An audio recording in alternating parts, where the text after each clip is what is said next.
আচ্ছা, তো আজকে যেটা সেকেন্ড ক্লাস যে টপিকটা দিয়ে শুরু হবে সেটা হবে দশা পার্থক্য। আমরা গত ক্লাসে দশা পার্থক্যের যে সূত্রটা দিয়ে ফাইনালি শেষ করছিলাম সেটা হচ্ছে দশা পার্থক্য, মানে phi equal to 2π/λ into X. আচ্ছা, তো এখন এটার আমরা যদি এই জিনিসটা আবার আর একটু পরিচয়টা আমরা দেখাই, তাহলে আমরা কি জানি সেটা হচ্ছে যে এখানে কয়েক স্লাইড আগেই ছিল যে দশা পার্থক্যটা আসলে আমরা কিভাবে পাচ্ছি।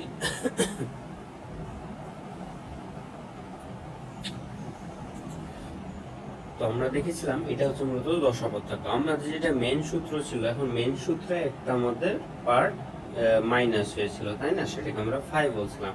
এখন আমরা এখানে যদি সংজ্ঞাটা দেখি, সংজ্ঞাটা হচ্ছে যে আমরা জানি যে ল্যামডা মানে কি, যখন একটা ফুল এরকম পার্ট তৈরি হবে, হ্যাঁ, এটা ফুল যখন হবে তখন হচ্ছে আমাদের 1 ল্যামডা কমপ্লিট হবে, ঠিক আছে? এখন এটা হচ্ছে মানে হচ্ছে 1 ল্যামডা কমপ্লিট হবে। এখন 1 ল্যামডা মানে কত ডিগ্রি আমরা দেখেছিলাম, যে সার্কুলার রোটেশনের একটা বিষয় দেখেছিলাম। তার মানে একটা ল্যামডা পুরা পার হওয়া মানে হচ্ছে যে 2π সমপরিমাণ ডিগ্রি সে কমপ্লিটলি পার করলো। আচ্ছা, এখন যেহেতু 2π সমপরিমাণ ডিগ্রি সে কমপ্লিটলি পার করলো, তাহলে আমরা বলতে পারবো যে একটা পুরা ল্যামডা হতে তার লাগে 2π, রাইট? আচ্ছা, তাহলে 1 মিটার পার হতে তার কতটুকু লাগে, বা একক পরিমাণ দৈর্ঘ্য পার হতে, সেটা হচ্ছে যে 2π/λ। তাহলে এখন যেটা প্রশ্ন হবে যে এক্স দূরত্বে থাকা, আমরা ফাই মানে কি, দশা পার্থক্য কখন তৈরি হয়, যখন তুমি এই যে গ্রাফ, এই গ্রাফের যে কোনো একটা জায়গাতে তুমি যখন চলে যাও, লেটস সে তুমি হিসাব শুরু করেছো এখান থেকে, বা এখানে তুমি দশা পার্থক্য বের করতে চাচ্ছ, ঠিক আছে, বা এখানে দশাটা তুমি বের করতে চাচ্ছ, তাহলে এই বরাবর তোমার যেটা দূরত্ব পার করেছো সেটাকে এক্স দিয়ে প্রকাশ করছে। তাহলে এইখানের এই দশা পার্থক্যটা তোমাকে পাইতে হলে তোমাকে যে একটা করতে হবে, সিম্পলি এখানে এক্স দূরত্বে বের করতে হবে। তাহলে এক্স দূরত্বে কত হবে, এক্স দূরত্বে আমরা যেটা লিখতে পারবো সেটা হচ্ছে যে 2π/λx অবশ্যই। এবং এই যে 2π/λx যেটা লিখলাম, ঠিক আছে, এইটাই হচ্ছে মূলত আমাদের কি বলো, এটা হচ্ছে আমাদের ফাই বা দশা পার্থক্য। তো এটাই হচ্ছে আমাদের এই সম্পর্কটা ছিল। তো চলো আমরা আমাদের এই আজকের টপিকে ফিরে চলে আসি। এখন আজকে যে টপিকটা ছিল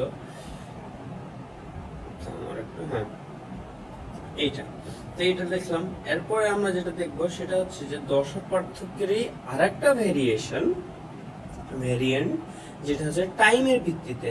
মানে মানে হচ্ছে আমাদের আগে যেটা ছিল সেটা হচ্ছে যে মূলত যে আমরা দেখলাম ফাই ইকুয়াল আমরা যেটা দেখলাম যে 2π/λ ইন্টু এক্স, রাইট? আচ্ছা, এটা কি, এটা দূরত্বের ভিত্তিতে না? অবশ্যই, কারণ ল্যামডা কি, ল্যামডা হচ্ছে তরঙ্গ দৈর্ঘ্য, মানে একটা দূরত্ব, এক্স মানে কি, এক্স দূরত্ব হিসেবে করছে, তার মানে এটা দূরত্বের ভিত্তিতে। আচ্ছা, এখন দূরত্বের ভিত্তিতে বাদ দিয়ে যদি আমরা সময়ের ভিত্তিতে একটা সেম ভাবে হিসাব করতে চাই, তাহলে কি করব, তাহলে আমরা যেটা করব সেটা হচ্ছে যে ওই সেম জিনিস ফাইয়ের বদলে আমরা না, ল্যামডার বদলে বসাবো বড়টি। কেন বড়টি বসাবো, কারণ হচ্ছে যে আমরা বড়টির সংখ্যা কি জানি, বড়টি হচ্ছে মূলত যে আমাদের একটা পূর্ণ তরঙ্গ দৈর্ঘ্য শেষ করতে যে সময় লাগে, তার মানে একটা পূর্ণ তরঙ্গ দৈর্ঘ্য মানে একটা কমপ্লিট এরকম ওয়েভ কমপ্লিট করছে। আচ্ছা, কমপ্লিট ওয়েভ করতে সময় লাগছে টি। আচ্ছা, ভালো কথা। এবং সেখানে কত ডিগ্রি পার করছে, সেখানে হচ্ছে 2π। তার মানে কি, তার মানে একক সেকেন্ডে কতটুকু পার করছে, সেটা হচ্ছে যে 2π/t। তাহলে একক সেকেন্ডে আমরা দেখলাম যে একক সেকেন্ডে সে পার করছে 2π/t। আচ্ছা, কিন্তু আমাদের কতক্ষণ পর লাগবে, টি একটা যে কোনো সময় পর লাগবে। তাহলে টি একটা যে কোনো সময় পর যেহেতু লাগবে, তার মানে আমাদের যেটা করতে হবে, সিম্পলি এর সাথে আর একটা টি গুণ করে দেবো। তাহলে এখন আমরা যেটা পাচ্ছি সেটা হচ্ছে আমাদের ফাই, এটাও একটা ফাই, এটাও একটা ফাই, দুইটাই ফাই, দুইটা কারেক্ট। এবং দুইটার মাঝে পার্থক্য কি, একটা হচ্ছে যে দূরত্বের ভিত্তিতে বের করা, আর একটা হচ্ছে সময়ের ভিত্তিতে বের করা। তাহলে দুইটা দুই ধরনের ইকুয়েশন, বাট দুই ধরনের ইকুয়েশন সেম জিনিসকে রেফার করছে, জাস্ট দুইটা ডিফারেন্ট একক ব্যবহার করছে। একটার ক্ষেত্রে দৈর্ঘ্যকে একক হিসেবে ইউজ করছে, আর একটাকে সময়কে একক হিসেবে ইউজ করছে। তো এই হলো দুইটা বিষয়। এখন আমরা যদি এর পরের টপিকে যাই, এখানে একটা খুব সুন্দর সম্পর্ক দেওয়া আছে, যে সম্পর্কটা আমাদের ভালোভাবে পড়া লাগবে। এই সম্পর্কটা আমাদের যেটা বলা আছে সেটা হচ্ছে যে এইখানে যেটা তোমার ডেল ফাই বাই 2π যখন ভাগ করো, তাহলে এখন ভালোভাবে লক্ষ্য করো তো এটা কি আগেরটা সমান কি না।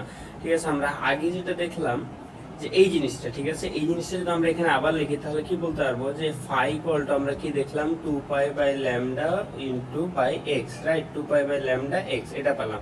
এখন আমরা এখানে যেটা লিখবো সেটা হচ্ছে যে ফাই, এখান থেকে আমরা যদি এই 2πটা এদিকে নিয়ে চলে আসি তার মানে 5/2π হচ্ছে 5/2π, 5/2π মানে ওখানে কি পেলাম x/λ, রাইট। অনুরূপভাবে সেকেন্ড কেস যেটা, সেকেন্ড কেসে আমরা বলতে পারবো 5/2π ইকুয়াল টু সময় ভাগ এখানে ল্যামডা, ঠিক আছে, সময় ভাগ পর্যায়কাল, এটা বলতে পারবো না এক্স্যাক্টলি, আমরা এই এটা বলতে পারবো। তো এই জিনিসটাই মূলত আমাদের সম্পর্কটাতে এখানে বসানো হয়েছে যে তোমার 5/2π equal to del x/λ divided by del t by বড় টি, ঠিক আছে। তো এটা হচ্ছে সম্পর্কের একটাই, এবং এই অনুপাতটা আসলে এমসিকিউর জন্য মাঝে মাঝে, ঠিক আছে, এমসিকিউর জন্য মাঝে মাঝে এটা আসে, ঠিক আছে। স্পেশালি এটা বলছি আমি গত ক্লাসে যে এটা সেকেন্ড পেপারে সপ্তম যে চ্যাপ্টারটা আছে সেই সপ্তম চ্যাপ্টারটাতে এটা কিন্তু ইম্পর্টেন্ট হিসেবে কনসিডার হয়। তার কারণে সপ্তম চ্যাপ্টারে কিন্তু এটা আরো গুরুত্ব দিয়ে ধরতে হবে। প্রশ্ন হচ্ছে এটা কি সপ্তম চ্যাপ্টারে এটা কি কখন এসেছে? হ্যাঁ, এটা বোর্ডেও আসে টপিক, মানে এই যে সম্পর্ক, এটা লিটারালি এই সম্পর্ক, তোমাকে এই সম্পর্ক তো আর দিয়ে দিবে না, তোমাকে দিবে যদি এটা এত হয় তাহলে এটা কত অথবা এটা কত, রাইট। তাহলে তোমাকে একটা, দুইটা, তিনটা, চারটা আননোন, আবার এর এবং এর মাঝে সম্পর্ক তো চারটা আননোন, এর। আচ্ছা, তো এখানে আমরা যে জিনিসটা দেখলাম সেটা হচ্ছে তোমার মূলত এই যে কোণের ওই তিনটা অনুপাত যেটা আমরা দেখলাম সেটা যদি আরেকবার আমি শেষবারের মতো বলি, সেটা হচ্ছে যে যখন আমরা একটু আগেই দেখে এসেছি যে এই যে আমরা এটাকে দুইভাবে প্রকাশ করতে পারি, রাইট। আমাদের এখানে যেটা এটার নাম কি, এটার নাম আমরা যেটা দিয়েছি সেটা হচ্ছে দশা, ঠিক আছে, বা দশা পরিবর্তন। দশা পরিবর্তনের জন্য আমরা ডেল চিহ্নটা ইউজ করছি। তো এখন দশা পরিবর্তন আমরা যদি দ্রুতর সাহায্যে হেল্পে ইউজ করতে চাই তাহলে 2π/λ, যেখানে একটা এটাতে কি রেফার করে, একটা ল্যামডা পূর্ণ হতে 2π যায়, তার মানে হচ্ছে 2π ভাগ ল্যামডা হচ্ছে একক দূরত্ব। তো এখন সেটার সাথে আমরা যখন সিম্পলি x গুণ করে দেবো, x মানে কি যত দূরত্ব আমরা হিসাব করতে চাচ্ছি, ঠিক আছে, মানে একক দূরত্বটা এটা। এখন একক দূরত্বের সাথে আমরা যত দূরত্বে হিসাব করতে চাচ্ছি সেটা হচ্ছে x, তখন এই পার্টটা হচ্ছে তখন আমরা 5। এখন সেমভাবে আমরা আরেকটা 5 বের করলাম, বাট সেটা দূরত্ব না করে সেটা টাইমের ভিত্তিতে। এখন তারপর আমরা যদি এটার পরে এই লাইনটা লিখি যে দেখো আমরা যদি সিম্পলি জাস্ট 2πটা এদিকে নিয়ে চলে আসি তাহলে আমরা যে জিনিসটা পাবো যে 5/2π একদিকে থাকছে, আর একদিকে আমাদের যেটা থাকছে সেটা হচ্ছে x/λ, ঠিক আছে, আবার অ্যাট দ্য সেম টাইমে আমাদের যেটা থাকছে সেটা হচ্ছে t বাই বড় টি, রাইট, এটা থাকছে। তার মানে এটার ভিত্তিতে আমরা তখন এই লাইনটা বলতে পারবো যে আমরা এই সম্পর্কটা তখন স্থাপন করছি, এবং এটা আমাদের এমসিকিউর জন্য আসলে একটু ইম্পর্টেন্ট আর কি। তো যাক, আমরা এরপরে যে জিনিসটা যাবো সেটা হচ্ছে আমার তরঙ্গমুখ, ঠিক আছে। এখন তরঙ্গমুখ কি, তরঙ্গমুখ আসলে জিনিসটা একটু আমরা যদি বোঝার চেষ্টা করি যে এটা আমাদের হাইগেন্সের নীতি থেকে একটা পাই। হাইগেন্সের নীতি কোথায় আমরা দেখবো সেটা হচ্ছে সেকেন্ড পেপারের সপ্তম যে চ্যাপ্টার থাকবে সেই সপ্তম চ্যাপ্টারে আমরা এই হাইগেন্সের নীতিটা দেখতে পাবো। তো এক্ষেত্রে আমরা যদি একটু লক্ষ্য করি যে এই তরঙ্গমুখ বলতে কি বলে, আমরা যদি একটা আলো দেখি, আলো কি হয়, লেটস সে তুমি এই জায়গাটাতে একটা আলো সোর্স রাখলা, মানে একটা লেটস সে একটা বাল্ব রাখলা, ঠিক আছে। তো তুমি যখন এই জায়গাটাতে একটা বাল্ব রাখলা তার কি হচ্ছে, সে বাল্বটা সিম্পলি আলো ইমিট করবে, রাইট, বাল্বটা আলো ইমিট করবে। তখন বাল্বটা যখন আলো ইমিট করবে তখন আমরা কি বলতে পারবো যে এইভাবে তখন সে আলোটা ছড়াই যাচ্ছে। আমরা এইভাবে তখন কি ছবি আঁকায় বলি যে আলোটা ছড়াই যাচ্ছে। বাট এক্স্যাক্টলি আমার হাইগেন্স লোকটা যেটা বলেছে, হাইগেন্স লোকটা আমার বলেছে যে প্রত্যেকটা কণা মানে ছড়ানোর পরে, এটা তো আলো ছড়ছে, রাইট, কীভাবে ছড়ায়, ওই তো আমরা জানি এই ফোটন কণা, থ্রু ফোটন কণা, তখন যখন ছড়াচ্ছে তখন আমরা এখানে যেটা দেখতে পাই, বা হাইগেন্স যিনি বললেন যে প্রত্যেকটা কণা, এখানে দেখো এই একটা দাগ আমি যতগুলো কণা আঁকাছি, তিনি বললেন প্রত্যেকটা কণা একটা ইন্ডিভিজুয়াল সোর্স, ঠিক আছে, প্রত্যেকটা কণা, এটাকে আমরা বলি গৌণ সোর্স, ঠিক আছে, এটা হচ্ছে মুখ্য, যেটা থেকে আমাদের মেইন সোর্স সেটা হচ্ছে মুখ্য, আর তারপরে আমাদের যেটা প্রত্যেকটা কণা একটা গৌণ সোর্স হিসেবে কাজ করে, এবং তারা আবার নিজ একটা ওয়েভ ক্রিয়েট করে, রাইট। এবং এই যে ওয়েভটা এখানে যদি আমরা আরেকটা বর্ডার টানি, এই টাচ করে দেখো একটা বর্ডার টানলাম, দেখো তার মানে কি এই যে বড় বড় যে আমরা এই লাল কালারের দাগগুলো টানছি, এই পরের এই লাল কালারের দাগগুলো কেন বড় হচ্ছে, কারণ প্রত্যেকটা ছোট লাইটের প্রত্যেকটা কণা নিজস্ব ওয়েভ ক্রিয়েট করে করে করে গৌণ করতে করতে এবং সেটা ইনক্রিজ করে, এবং ফাইনালি যে এই যে এটার একটা এবং এটার একটা, তো এদের প্রত্যেককে টাচ করে আমরা যে একটা তল বরাবর যে দাগটা টানবো সেটাকে আমরা তরঙ্গমুখ বলি, এবং এটাই হচ্ছে আমাদের মূলত তরঙ্গমুখ। তো যাক, তখন তরঙ্গ মুখের আমরা যদি একটু যদি দেখি যে এখানে তার মানে কি এখানে একটা খুবই ইম্পর্টেন্ট কথা লেখা আছে, সেটা যদি আমরা একটু লক্ষ্য করি, সেটা হচ্ছে যে তোমার সমদশা সম্পন্ন, তার মানে দশা কি থাকতে হবে সেম। এখন লক্ষ্য করতো এই যে আমি পার্টিকুলার লাল দাগটা টানলাম, এটা কি এই প্রত্যেকটা কণার নিজস্ব তৈরি করা ইয়া থেকে না? এক্স্যাক্টলি। তখন আমার এই যে এই নিচের যে লাল দাগটা আছে, তাহলে নিচের যে লাল দাগটা আছে, এই যে লাল দাগটা যেটার উপর আমি এখন দাগ টানছি, সেখানে যতগুলো সবুজ আছে সেই সবগুলো সবুজকে আমি সিম্পলি বলতে পারবো না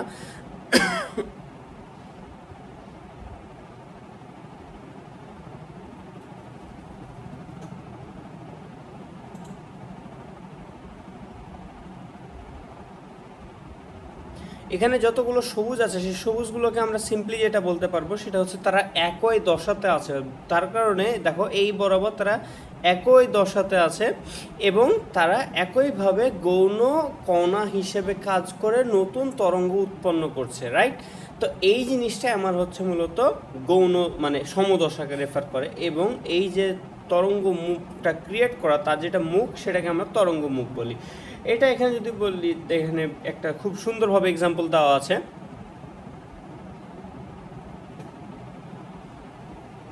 ল্যাগ করছে, যাক, এখানে খুব সুন্দরভাবে এক্সাম্পল দেওয়া আছে। এক্সাম্পলটা যদি আমরা একটু লক্ষ্য করি তাহলে দেখো আমি আলোর এক্সাম্পল দিলাম, আর এখানে যেটা দেওয়া আছে সেটা ধরে নাও একটা তুমি পানিতে ফেললা, পানিতে কি ফেললা, পানিতে তুমি একটা ঢিল ফেললা, পানিতে ঢিল ফেললে এই ঠিক এই ছবির মতো পানির ঢিলটা ঢেউ তৈরি করবে না?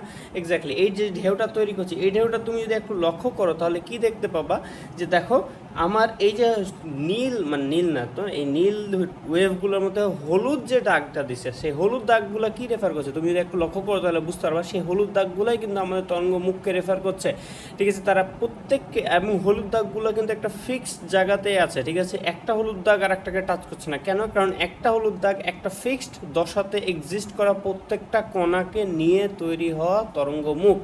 তার মানে এই যে গোল সার্কেলটা, এই সার্কেলটা যতগুলো কণাকে টাচ করেছে প্রত্যেকটা কণায় সেম দশাতে আছে, এটা হচ্ছে আমাদের একটা বোঝা জিনিস। তো এরপরে তার মানে কি, এটা আলটিমেটলি এটা হচ্ছে মেন সোর্স, এই সোর্স থেকে চারিদিকে যখন ছড়াতে লাগলো তখন এখানে অনেকগুলো ওয়েভ তৈরি হলো এবং প্রত্যেকটার সেম দশাকে নিয়ে আমরা যদি একটা দাগ টানি সেটাকে আমরা তরঙ্গ মুখ বলবো, ঠিক আছে?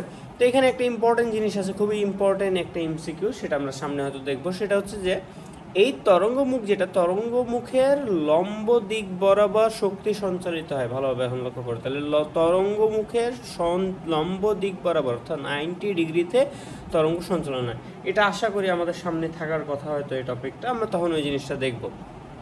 তো যাক, এই জিনিসটা আমাদের এখন যেটা সেটা হচ্ছে যে তরঙ্গের মুখে যেটা প্রকারভেদ, রাইট? এখন 3 ধরনের তরঙ্গ মুখ, একটা হচ্ছে কি বৃত্তাকার, গোলকীয় আর সমতলীয়, যেটা এই 3 ধরনের।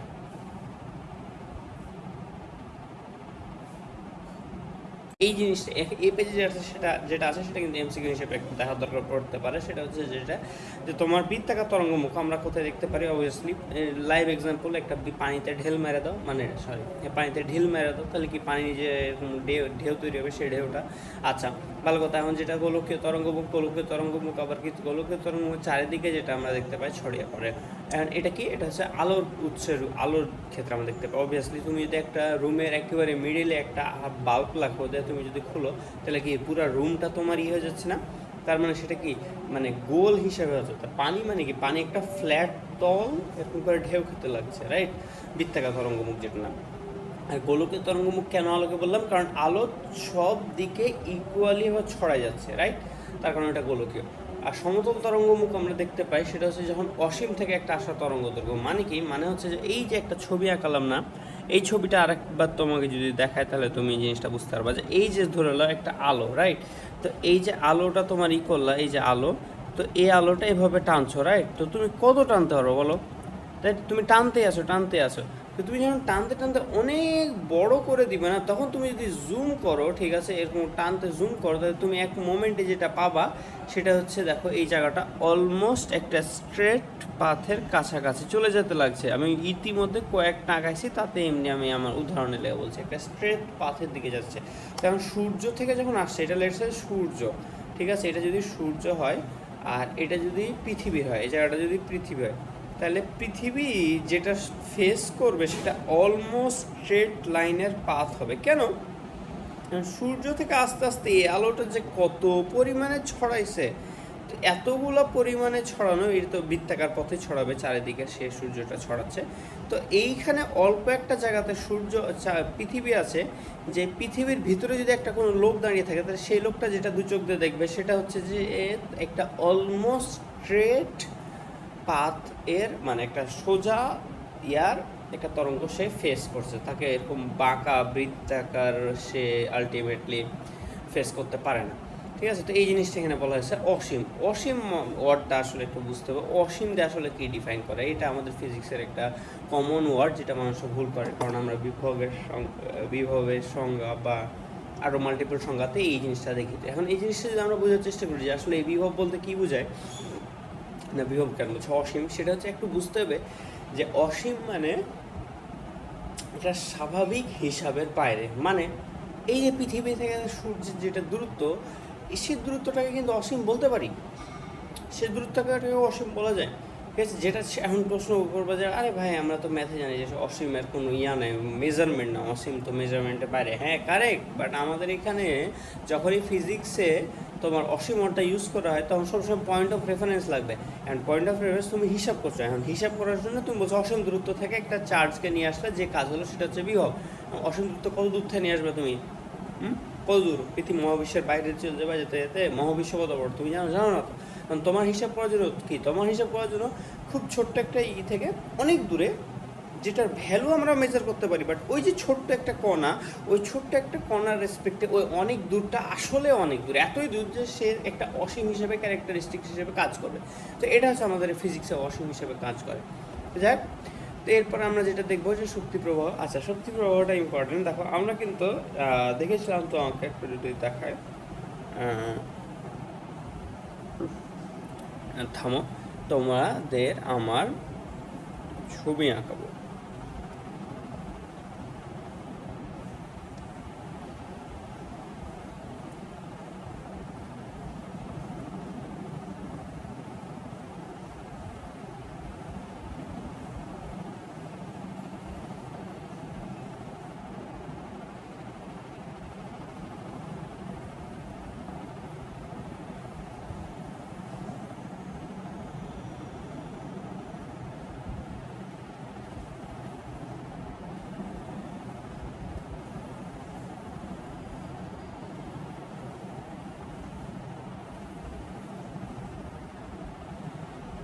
না, এই ছবিটা ভালো হচ্ছে না, থামো আমি তোমাদের দেখাই।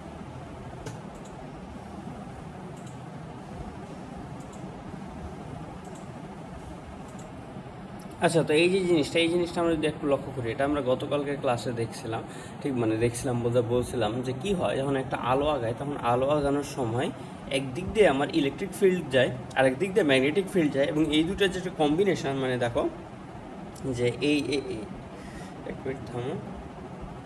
তো এইখানে তোমরা যদি লক্ষ্য করো যে এই যে বরাবর এই যে ইয়েলোটা আছে, ঠিক আছে, এই মানে ইয়েলো তো না, মানে এটা কী বলবো, ব্লু কালার, এই ব্লু কালারটাকে বলছে আমার ম্যাগনেট। ঠিক আছে, আর এবং এই যে জায়গাটাতে আমরা যদি দেখি যে এখানে যেটা রেড কালার, সেই রেড কালারটাকে আমার বলে দিয়েছে ইলেকট্রিক ফিল্ড।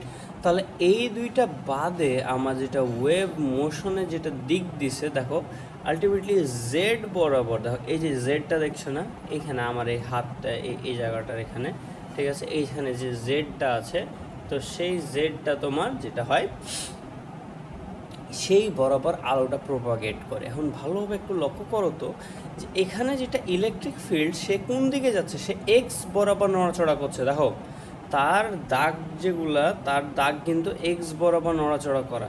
ঠিক আছে, থামো, এখানে কীভাবে যে দেখাবো,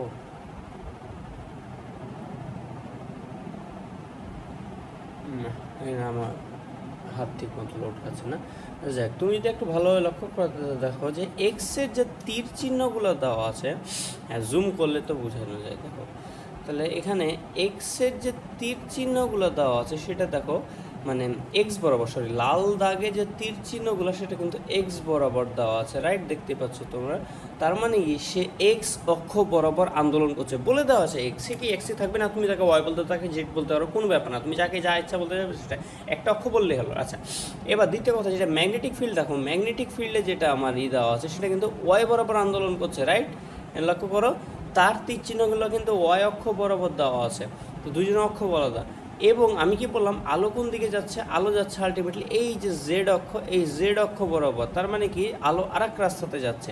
এটা কিন্তু আমরা গত দিনের ক্লাসে প্রথমেই পড়েছিলাম। তো এটা হচ্ছে আলটিমেটলি এই পুরো জিনিসটা। তার মানে কি যে এখানে আলো যাচ্ছে। এখন আমার এখানে যে স্লাইডটা দেখাতে যে এখানে আসলাম, সেই স্লাইডটাতে যদি আবার আমরা ফিরে যাই, ঠিক আছে, এই যে দেখো এই স্লাইডটার থেকে আমরা মূলত গেলাম, সেটা হচ্ছে একটা শক্তি কীভাবে মানে আমরা হিসাব করি। ঠিক আছে, শক্তি হচ্ছে যে এই যে আলো যাচ্ছে, এই যে আলো যাচ্ছে, আমরা যেটা করি যে এটার উপর লম্বভাবে, মানে একটা এক্স ওয়াই তল এভাবে বিবেচনা করে, আমি এখানে হয়তো এইটা এই ছবিটা তুমি বুঝো তাহলে হবে। এখানে দেখো, আচ্ছা এই দেখো, এটা মনে করো আলো যাচ্ছে, এই নীল তীর চিহ্নটা আলো যাচ্ছে। আচ্ছা, তাহলে এই দিকে যদি একটা উপর দিকে দাগ টানি, ঠিক আছে, থামো, এই উপর দিকে যদি আমরা দাগ টানি, এখন যেটা দেখতে পাচ্ছ সেটা ধরে নাও এক্স, এই দিকে একটা আসছে সেটা একটা ওয়াই, এটা ধরে নাও জেড, ঠিক আছে, এইভাবে যাচ্ছে জেড, ঠিক আছে। তাহলে এই যে আমরা একটা তল এঁকেছি না, এই তলটা হচ্ছে এক্স ওয়াই বরাবর একটা তল, ঠিক আছে, এটা এক্স ওয়াই বরাবর তল, জেড বরাবর না, এক্স ওয়াই বরাবর একটা তল আমরা এঁকেছি। তো এই তলের লম্বভাবে তাহলে জেড হবে না? এক্স্যাক্টলি, এটা যেহেতু এক্স ওয়াই অক্ষের একটা তল, তার মানে এর লম্ব বরাবর জেড অক্ষ থাকবে এবং সেই জেড অক্ষ বরাবর শক্তি যাচ্ছে। তো এই যে তল দিয়ে যে শক্তিটা যায় সেটা থ্রুই আমরা মেজার করি, সেটার থ্রু আমরা তরঙ্গের শক্তি মেজার করি বা মেজারের একক হিসাব করি। পয়েন্টিং ভেক্টর বলে, যে ভেক্টরটা আমরা সেকেন্ড পেপারে সপ্তম চ্যাপ্টারে পড়বো এবং সেটা ভালোভাবে তখন বুঝবো, বাট এখন এটা প্রয়োজন নেই। কিন্তু আমরা আসলে বুঝাচ্ছি যে এই জিনিসটা কী হবে। এটা কি ইম্পর্টেন্ট? উত্তর হচ্ছে না। আমাদের এখানে কি ইম্পর্টেন্ট? একমাত্র একটা জিনিস ইম্পর্টেন্ট, সেটা হচ্ছে তোমার এই যে তোমার এখানে বলা আছে যে এই যে তল, ঠিক আছে, এই তলে যে 90 ডিগ্রি কোণ, এই ভ্যালুটা মনে রাখতে হবে। এবং তলটা কার সাথে সাথে? সেটা হচ্ছে তরঙ্গ মুখের সাথে লম্বভাবে। তাহলে তরঙ্গ মুখ মানে কে? তরঙ্গ মুখ, দেখো এটা হচ্ছে তরঙ্গের মানে তরঙ্গ মুখ এটা, এবং শক্তি যাচ্ছে এইদিকে তরঙ্গ মুখের। আচ্ছা, তো এরপরে এই জিনিসটার পরে আমাদের যে টপিকটা আসবে সেটা হচ্ছে তোমার এইটা, ঠিক আছে। তো এটা খুব সুন্দর একটা প্রশ্ন। এটা যদি দেখি, এগুলো এমসিকিউর জন্য একেবারে হট টপিক বলতে পারো বা যেগুলো বলো। তো এখানে আমাদের যেটা বলা আছে সেটা হচ্ছে নির্দিষ্ট মাধ্যমে তরঙ্গ দৈর্ঘ্য 1% বৃদ্ধি পেলে তরঙ্গের কম্পাঙ্কের কী পরিবর্তন হবে, এটা হচ্ছে প্রশ্ন। এখন আমাকে এই জিনিসটা একটা জিনিস বুঝতে হবে, সেটা হচ্ছে এখানে যে তরঙ্গ দৈর্ঘ্য যেটা বলেছে, তরঙ্গ দৈর্ঘ্য আমাদের কী করেছে, সেটা হচ্ছে 1% ইনক্রিজ করছে। আচ্ছা, কিন্তু এখানে সেটা কি ইম্পর্টেন্ট কথা না, তার থেকে আর একটা বেশি ইম্পর্টেন্ট কথা এখানে বলে দেওয়া আছে, সেটা হচ্ছে নির্দিষ্ট মাধ্যমে। তার মানে আমাকে এখানে বলে দেওয়া আছে মাধ্যম ফিক্স। আচ্ছা, যেহেতু এখানে বলে দিচ্ছে মাধ্যম ফিক্স, সেখান থেকে আমি একটা কথা বলতে পারবো না যে মাধ্যম ফিক্স মানে হচ্ছে তোমার ভেলোসিটি, ঠিক আছে, ভি কনস্ট্যান্ট। ভি তাহলে কি হয়ে যাবে আমার? V constant. কেন আমি বললাম ভি কনস্ট্যান্ট? কারণ হচ্ছে যে আমরা জানি যখনই মাধ্যম চেঞ্জ হবে না তখনই বেগ চেঞ্জ হবে না। মাধ্যম চেঞ্জ হলে কম্পাঙ্ক ফিক্সড, মাধ্যম একই থাকলে বেগ ফিক্সড, ঠিক আছে। তাহলে যদি মাধ্যমটা চেঞ্জ হয় তাহলে কম্পাঙ্ক ফিক্সড থাকবে, বেগ এবং তরঙ্গ দৈর্ঘ্য চেঞ্জ হবে। আর যখন আমার মাধ্যম একই থাকবে, মাধ্যম যখন চেঞ্জ করছি না, তখন আমার তরঙ্গ দৈর্ঘ্যটা চেঞ্জ হবে, ফ্রিকোয়েন্সিও চেঞ্জ হবে, বাট ভেলোসিটি কনস্ট্যান্ট থাকবে, ঠিক আছে। তো এই জিনিসটা আমাদের প্রথম বুঝতে হবে। তারপর আমার এখানে যে জিনিসটা বলেছে সেটা হচ্ছে যে 1% যখন হ্রাস পেলে তখন কম্পাঙ্কের কী পরিবর্তন হবে। আচ্ছা, ভালো কথা। তো দেখো, আমরা এখন শুরুতে একটা কথা বলতে পারবো যে ভি এ যদি সূত্র লিখি, ভি ইকুয়াল টু কি? V equal to F lambda, এটা তো জানি, রাইট। তো আমরা এখন যদি বলি যে ভি ইনিশিয়াল আর ভি ফাইনাল দুটা যদি লিখি, তাহলে ভি একটা ফাইনাল, ভি ফাইনাল মানে কি? ভি ফাইনাল মানে এফ ফাইনাল বলতে পারো এবং ল্যামডা ফাইনাল বলতে পারো, রাইট। আর ভি ইনিশিয়াল মানে কি? ভি ইনিশিয়াল মানে হচ্ছে যে এফ ইনিশিয়াল আর হচ্ছে ল্যামডা ইনিশিয়াল। তো এটা তো আমরা বলতে পারবো খুব ইজিলি, কারণ এটার পরে আমরা যেটা বলবো সেটা হচ্ছে যে ভি ফাইনাল এবং ভি ইনিশিয়াল সেম। কেন? কারণ ভি কনস্ট্যান্ট, তার মানে V initial equal to V final, এটা আমরা বলতে পারবো ইজিলি। আচ্ছা ভালো কথা, এটা তো বলতে পারলাম। তাহলে এটার ভিত্তিতে তো আমরা যদি ম্যাথ করা শুরু করি, আমরা এখন যেটা বলতে পারবো, আরেকটা আমার সম্পর্ক বলে দিচ্ছে যে সেহেতু এখানে বলছে যে 1% হ্রাস পেলে, 1% কী হয়েছে? হ্রাস পাইছে। তাহলে আমার যেহেতু ল্যামডা 1% হ্রাস পাইছে, তাহলে মানে কি আমি বলতে পারবো না যে তোমার হচ্ছে 1% মানে কত? 1% মানে হচ্ছে 0.01, রাইট? 0.01 হচ্ছে 1%-এর মিনিং। তাহলে কি আমি বলতে পারবো যেটা আমার ল্যামডা ফাইনাল, আবার ভালো করে লক্ষ্য করো, ল্যামডা ফাইনাল সেটা ল্যামডা ইনিশিয়ালের 0.99 পার্ট, তাই না? মানে 0.99 গুণ হচ্ছে আমার ল্যামডা ফাইনাল। আচ্ছা এখন প্রশ্ন, এটা আমি কীভাবে লিখলাম? তাহলে এই জিনিসটা একটু ভালোভাবে বোঝানো শুরু করি, ভালোভাবে লক্ষ্য করো। আমি কি লিখলাম সেটা হচ্ছে ল্যামডা ইনিশিয়াল মানে শুরুতে যে ল্যামডা ছিল, আর ল্যামডা ফাইনাল মানে ফাইনালে যে ল্যামডা হলো। আমার প্রশ্নে একটা কথা ভালো করে বলে দেওয়া হচ্ছে, সেটা হচ্ছে 1% ডিক্রিজ হয়েছে। 1% মানে কত? 1% মানে হচ্ছে 0.01। তাহলে শুরুতে ল্যামডা ইনিশিয়াল যদি 1 হয়, সেখান থেকে আমার সিম্পলি 0.99 ডিক্রিজ হয়ে গেছে, না সরি 0.99 বেঁচে আছে। কেন? কারণ 0.001 পার্টটা হচ্ছে তখন ডিক্রিজ হয়ে গেছে, রাইট? এই জিনিসটা আমরা এখানে বলতে পারবো। থামো একটু, ঠিক আছে। তো এটা হচ্ছে আমার ফাইনালি ল্যামডা ফাইনাল। ভালো কথা, এই ল্যামডা ফাইনালকে আমরা মেন ইকুয়েশনে এখন ইনপুট করব। তাহলে মেন ইকুয়েশনটা কী ছিল? এইটা। কারণ ভি ফাইনালের ইকুয়েশন যেটা, তাহলে ভি ইনিশিয়াল আর ভি ফাইনাল যেহেতু দুটোই সমান, তাই ওই জিনিসটাকে আমরা কেবল ভি দিয়ে প্রকাশ করতে পারি, কোনো ব্যাপারই না, ঠিক আছে? তো এখন আমরা এই যে সূত্রটা, এই সূত্রটা এখান থেকে আমরা টেনে আনবো, টেনে এসে যেটা লিখতে পারবো সেটা কি? সেটা হচ্ছে সিম্পলি ভি ইকুয়াল টু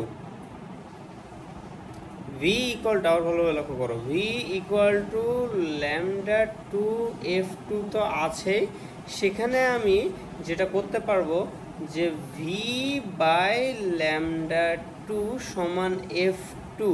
এখন ল্যামডা টু মানে কি?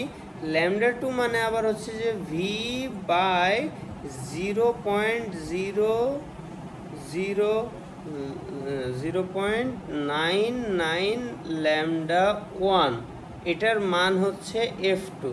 এখন আবার আর একটা প্রশ্ন, তাহলে আমি কি একটু কষ্ট করে এই জায়গাটা দেখো তো, এই প্রথমটাতে আমি এইটা বলতে পারবো না, এটা থেকে আমি এটা বলতে পারবো না যে এফ ইনিশিয়াল, মূলত যেহেতু বেগ সবার সেম তাই ইনিশিয়াল ফাইনাল বলার দরকার নাই, বাট ল্যামডাটা ইনিশিয়াল বলতে হবে, এটা তো আমরা বলতে পারবো। এখন যদি আমরা একটু লক্ষ্য করি ভালোভাবে, ল্যাগ করছে,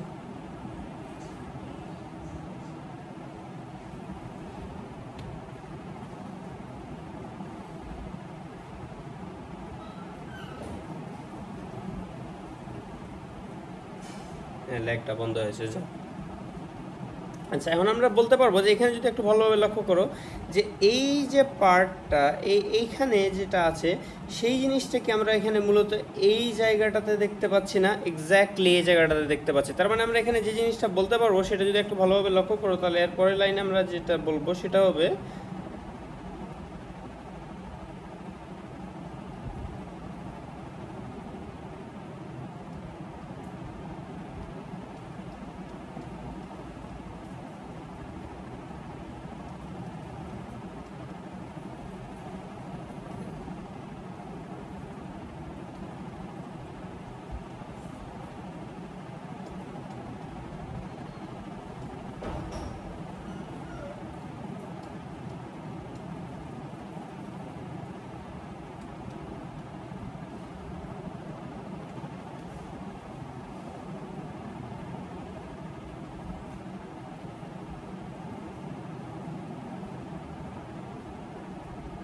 আচ্ছা।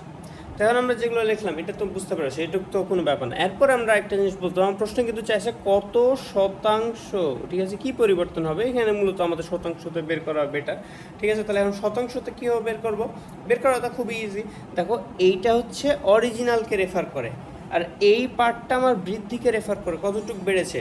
তাহলে এই যে বৃদ্ধি পার্টটা, এই বৃদ্ধি পার্টটাকে আমার পার্সেন্টেজে কনভার্ট করলে হয়ে যাবে না? এক্স্যাক্টলি। তার মানে এটাকে যদি আমি পার্সেন্টেজে কনভার্ট করতে যাই, তাহলে কি আমি বলতে পারবো না 1.01%, সেটা কি বৃদ্ধি হয়েছে প্লাস, এটা কি আমার অ্যান্সার হবে না? এক্স্যাক্টলি, এটা হচ্ছে অ্যান্সার।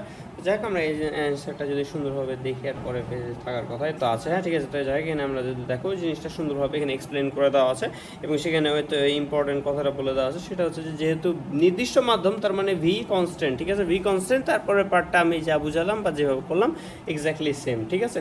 তো আই থিঙ্ক এই পুরো পার্টটা বুঝেছো। এটা কিন্তু রিটেনে কখনো আসবে না, বাট এটা এমসিকিউর জন্য এগুলো জিনিস খুবই ইম্পর্টেন্ট, যে একে 10% বৃদ্ধি করবে, একে 4% বৃদ্ধি করবে, কাউকে 2% ডিক্রিজ করবে কি ইনক্রিজ করবে কি মাধ্যম চেঞ্জ করবে, সেটা মানে জাস্ট এরকম সূক্ষ্ম সূক্ষ্ম ওয়ার্ড, এটা জাস্ট এক লাইনের প্রশ্ন, ঠিক আছে। তো এই জিনিসগুলো প্রশ্ন কিন্তু এমসিকিউর জন্য প্রচুর প্রচুর ইম্পর্টেন্ট, ঠিক আছে। তো এই জিনিসগুলো আমাদের মাথায় রাখতে হবে।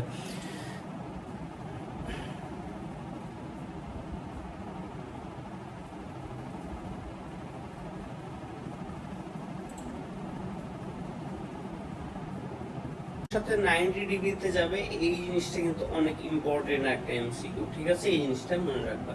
তো যাক আমরা এর পরের স্লাইডে যদি যাই, আমরা একটু স্লাইডটা ছোট করি, হ্যাঁ ঠিক আছে।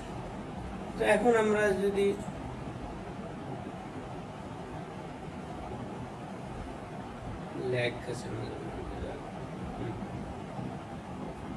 তো এখানে আমরা যদি একটু দেখি যে অগ্রগামী যেটা তরঙ্গের যদি অ্যানাটমি, আমাদের এখানে বেশ কিছু জিনিসপাতি আছে যেগুলো আলটিমেটলি প্রয়োজন নাই মানে কি, মানে আমরা অলরেডি কভার আপ করে এসেছি এবং এগুলো তেমন গুরুত্বপূর্ণ না বলে আই থিঙ্ক, ঠিক আছে। আমরা এখন যেটা করবো যে পরের স্লাইডে যাবো, পরের স্লাইডে কি আছে সেটা দেখবো। আচ্ছা এই স্লাইডের জিনিসপাতিও আমরা দেখে আসছি, দেখো এটা তো মানে ডিকোডিং আমরা ইতিমধ্যে এটার ম্যাথ এবং সব টপিক এবং ভালোভাবে বুঝে চলে আসছে, ঠিক আছে। দূরত্ব যেটা সেটা বলে দেওয়া আছে 20 মিটার, তার মানে স্বাভাবিক এই নৌকাটার এই বরাবর যেটা দূরত্ব সেটা আমাকে বলে দিচ্ছে যে 20 মিটার, এবং তরঙ্গের যেটা বেগ সেটা বলে দেওয়া আছে 18 কিলোমিটার পার ঘন্টা আছে, 18 কিলোমিটার পার ঘন্টা। এখন ভালো কথা 18 কিলোমিটার পার ঘন্টা বলে দেওয়া হলো। এখন আমরা যেটা করব যে নৌকার উপরে এবং নিচে 2 মিটার ওঠানামা করছে। আচ্ছা তার মানে ঢেউটা কি, ঢেউটা দিয়ে আমাকে বোঝা যাচ্ছে যে উপরে এবং নিচে 2 মিটার ওঠানামা করছে। আচ্ছা ভালো কথা, তার মানে কি তরঙ্গের পিক 2 মিটার না, আমাকে বলো। না না সরি না, এখানে একটা বলছে যে উপরে নিচে, ও হ্যাঁ এটা তো সরি এইখানে যেটা বলছে যে উপরে নিচে 2 মিটার, তার মানে উপরে 1 মিটার নিচে 1 মিটার, টোটাল কিন্তু 2 মিটার উঠানো আমার কাছে, এটা কিন্তু একটা ইম্পর্টেন্ট জিনিস হলো। এই জিনিসটা আমি কিন্তু এখন ধরা খেয়ে গেলাম, ঠিক আছে, এই জিনিসটা কিন্তু ভুল পাওয়া যাবে না। সেটা হচ্ছে মূলত যে উপরে নিচে 2 মিটার ওঠানামা করছে, তার মানে কি কেবল উপরে 1 মিটার, কেবল নিচে 1 মিটার, উপরে নিচে 2 মিটার টোটাল হিসাবে, ঠিক আছে। তো এইটা হচ্ছে বিষয়, ওঠানামা করছে এবং নৌকা যেটা সর্বোচ্চ উলম্ব বেগ, ঠিক আছে, মানে আলটিমেটলি সর্বোচ্চ বেগ যেটা সেটা বের করতে বলছে, ভালো কথা। তা এখন আমরা হিসাব করার জন্য শুরু করি যে আমার প্রথমে যে সকল তথ্য দেওয়া আছে সেই তথ্যগুলো যদি আগে অ্যানালাইজ করি, তাহলে দেখো তো কী কী দেওয়া আছে। আমাদের যেটা দেওয়া আছে সেটা হচ্ছে যে 2টা শীর্ষের মধ্যবর্তী দূরত্ব, তার মানে কি এর মানে এই যে নৌকাটার 2টা শীর্ষের মধ্যবর্তী দূরত্ব, এটাকে আমরা ল্যামডা হিসেবে কনসিডার করবো। কারণ আমরা একে ল্যামডা হিসেবে কনসিডার করবো, কারণ এখানে আর কোনো তথ্য নাই। প্রথম কথা, এখানে আর কোনো তথ্য নাই। দ্বিতীয় কথা, উঠানামা করছে কে, নৌকা, তার মানে নৌকা একটা কমপ্লিট ওঠানামা করতে তার নিজের পরিমাণ দৈর্ঘ্যটা সে কমপ্লিট করছে, তার মানে হচ্ছে তার নিজের পরিমাণ দৈর্ঘ্যটাই আমরা একটা ঢেউয়ের তরঙ্গ দৈর্ঘ্য হিসেবে কনসিডার করব। এটা ছাড়া আর কোনো উপায় নেই, তার কারণ আমরা সেই নৌকার দৈর্ঘ্যটাকে তরঙ্গ দৈর্ঘ্য বলে দিলাম, মানে 20 মিটার। আচ্ছা ভালো কথা, তারপর যেটা দেওয়া আছে সেটা হচ্ছে আমার তরঙ্গের বেগও দেওয়া আছে যে 18 কিলোমিটার পার ঘন্টা, যেটাকে আমরা অবভিয়াসলি মিটার পার সেকেন্ডে কনভার্ট করা লাগবে, কারণ এই এককে আমাকে হিসাব করা লাগবে। এখন তারপরে আমরা যেটা করবো সেটা হচ্ছে নৌকার উপরের দিকে 2 মিটার উঠে এবং নিচে মানে উঠে এবং নামে, তার মানে আমরা কী বলতে পারবো একটা পিক কত, একটা পিক মাত্র 1 মিটার, তার মানে যেটা আমার কী বলে ওটাকে বিস্তার আমরা বলবো 1 মিটার, ভালো কথা।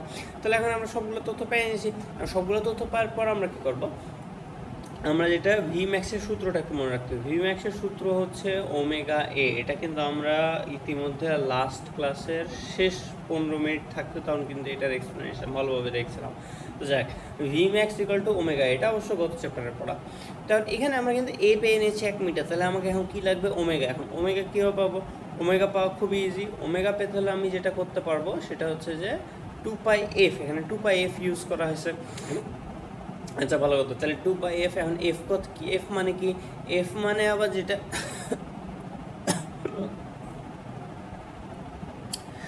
আচ্ছা আমাকে 2πf, আচ্ছা এখানে এই জিনিসটা একটা লেখা আছে, এটা বাদ দাও।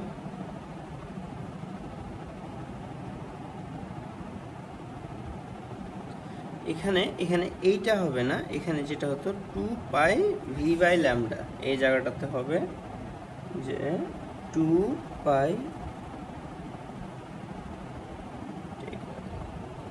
তো আমরা এখানে যেটা 2π/λ আছে সেই জিনিসটা আমরা এখানে আলটিমেটলি ভ্যালুগুলো বসে দিলাম যে 2π × 5/20, এবং সেটা ভাগ করার পর যে মানটা পেলাম সেটা হচ্ছে π/2 রেডিয়ান/সেকেন্ড। তাহলে এটা আমাদের ওমেগা হলো। তাহলে ওমেগা জানি, এ জানি, এ এর মান 1, ওমেগার মান π/2। তাহলে আলটিমেটলি ভি এর মান কত হবে? π/2। এই যে মানটা এটার সাথে 1 গুণ করে দিতে হবে, যে আমরা যেটা ফাইনালি গুণফল পাবো সেটা হচ্ছে তোমার থামো, এখানে এটা লেখা আছে, সেটা হচ্ছে 1.57 মিটার। আচ্ছা, ভালো কথা। এখানে আরেকটা ম্যাথ আছে, এই ম্যাথটা আমার স্লাইডে থাকবে, এটা দেখে নিও। এটা খুবই ইজি, এটা একটা সিম্পলি হিসাব কিতাব করতে হবে।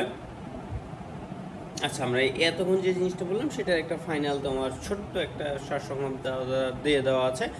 এটার পরে আমরা পরবর্তী টপিকে ঢুকবো, তাই আর কি। তো এখন সারসংক্ষেপে যেটা দেওয়া আছে সেটা আমাদের যেটা বলা আছে সেটা হচ্ছে যে ফাই, যেটা মানে দশাপার্থক্য 2π/λ ডিভাইডেড বাই ইন্টু এক্স। এটা আমরা কোথায় দেখলাম? এটা কিন্তু এই আজকের ক্লাসের প্রথমে দেখলাম। এটা কিসের ভিত্তিতে? এটা হচ্ছে কিন্তু দূরত্ব বা স্থানের ভিত্তিতে। আর সময়ের ভিত্তিতে করলে কী করবো? এটা আমরা আজকে ক্লাসে দেখলাম, সেটা হচ্ছে পায়ের বদলে বড় টি বসাই দেবো এবং এক্সের বদলে ছোট টি বসাই দেবো। তাহলে বড় টি আর ছোট টির ডিফারেন্স কি? সেটা হচ্ছে বড় টি আমরা রেফার করবো একটা কমপ্লিট পর্যায়কাল, যেটাতে কমপ্লিট করলে একটা 2π পরিমাণ দৈর্ঘ্য পার করে। আর ওইদিকে যেটা আছে ছোটটি, ছোটটি মানে কি? যে পার্টিকুলার টাইম পর্ব আমরা হিসাব করতে চাইছি সেটা হচ্ছে ছোটটি দ্বারা রেফার করবো। এবং তারপর একটা সুন্দর সম্পর্ক আমরা আজকে স্থাপন করেছি। সেই সুন্দর সম্পর্কটা যেটা ছিল সেটা হচ্ছে যে phi divided by 2π = del x, del x/x যাই বলো, ওটা বড় কথা না, x/λ = t/λ, সেটা প্রমাণ আমরা আজকে দেখলাম। আর এখানে তারপর আমরা যে জিনিসটা দেখবো, এখানে কিন্তু আছে এখানে কিন্তু তিনটা উদাহরণ দেখেছিলাম যে বৃত্তাকার কী ছিল। বৃত্তাকার কিন্তু একটা যখন ঢিল ছড়ে দিল তখন সে পানি যে ঢেউটা তৈরি হয় সেই ঢেউটাকে রেফার করেছিলাম আমরা, ঠিক আছে। এবং তারপরে আমরা যেটা আছে সেটা হচ্ছে 3D। আচ্ছা, এখানে আমাদের যেটা থাকলো সেটা হচ্ছে যে আমরা একটু আগে যেটা দেখলাম সেটা হচ্ছে যে 3 ধরনের তরঙ্গ মুখ, সেটা হচ্ছে 2D, 3D, ল্যাম্বডা। আমার একটু ল্যাগ হয়ে গেছিলো, ল্যাগ খাওয়ার কারণে আমাদের আলটিমেটলি ক্লাসটা আবার ঠিক মতো শুরু করতে হলো। তো যাক, তো আমরা যেটা বৃত্তাকারে দেখেছিলাম সেটা যখন একটা ঢিল ছুঁড়ে দিলে, তখন ঢিল ছোঁড়ার পর যেটা আমার ফাইনালি ওই যে ওয়েভ তৈরি হবে পানিতে, সেটাকে আমরা 2D হিসেবে বললাম, সেটা একটা বৃত্তাকার। এখন 3D কি বললাম? যেন একটা ভালো মানে একটা আলো বা বাল্ব যখন করবে তখন কি সে চারিদিকে ছড়া যাবে, সেই যে চারিদিকে ছড়াচ্ছে, তো এই জিনিসটা আমাদেরকে একটা বৃত্তাকার মানে একটা পুরা একটা স্ফেয়ারভাবে ছড়াচ্ছে না, তার মানে এটা একটা স্ফেয়ার আকৃতি, এবং সেটা কয় ডাইমেনশনাল? তাহলে অবশ্যই 3 ডাইমেনশনাল। এখন যখন আমরা অসীম থেকে আসবে তখন আমরা অলমোস্ট একটা সমতল দেখবো, সেটারও এক্সপ্লেনেশন দেখলাম আমরা। এবং অসীম বলতে কী বলে সেটাও ই করলাম।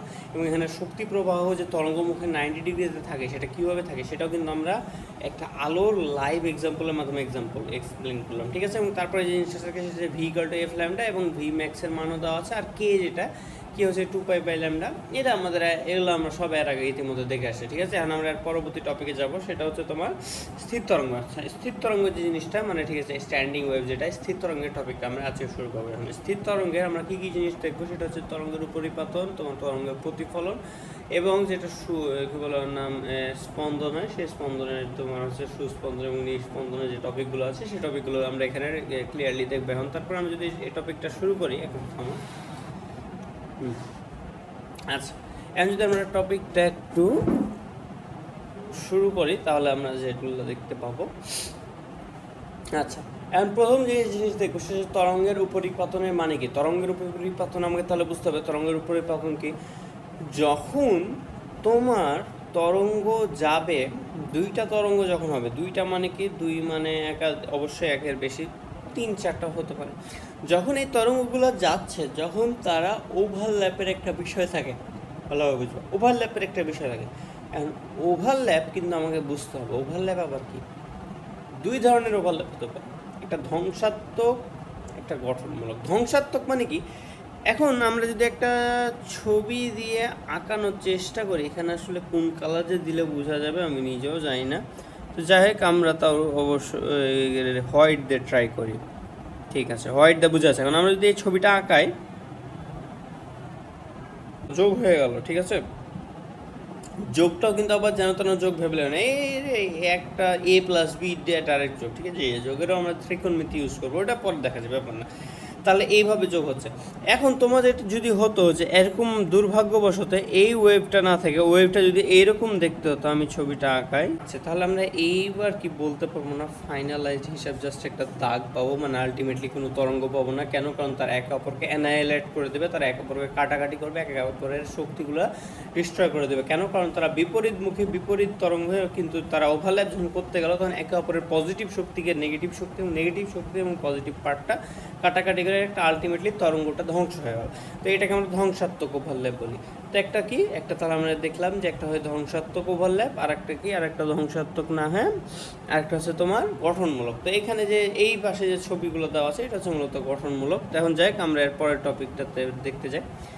এখন আমার আরেকটা জিনিস আসে, সেটা হচ্ছে তোমার মুক্ত প্রান্ত আর বদ্ধ প্রান্ত। এখন মুক্ত প্রান্ত আর বদ্ধ প্রান্তের পার্থক্যটা যদি বলি, মুক্ত প্রান্ত মানে কি? মুক্ত প্রান্ত মানে সে সামনের দিকে আগায় চলে যেতে পারবে, তার কোনো ই নেই। এবং বদ্ধ প্রান্ত মানে কি?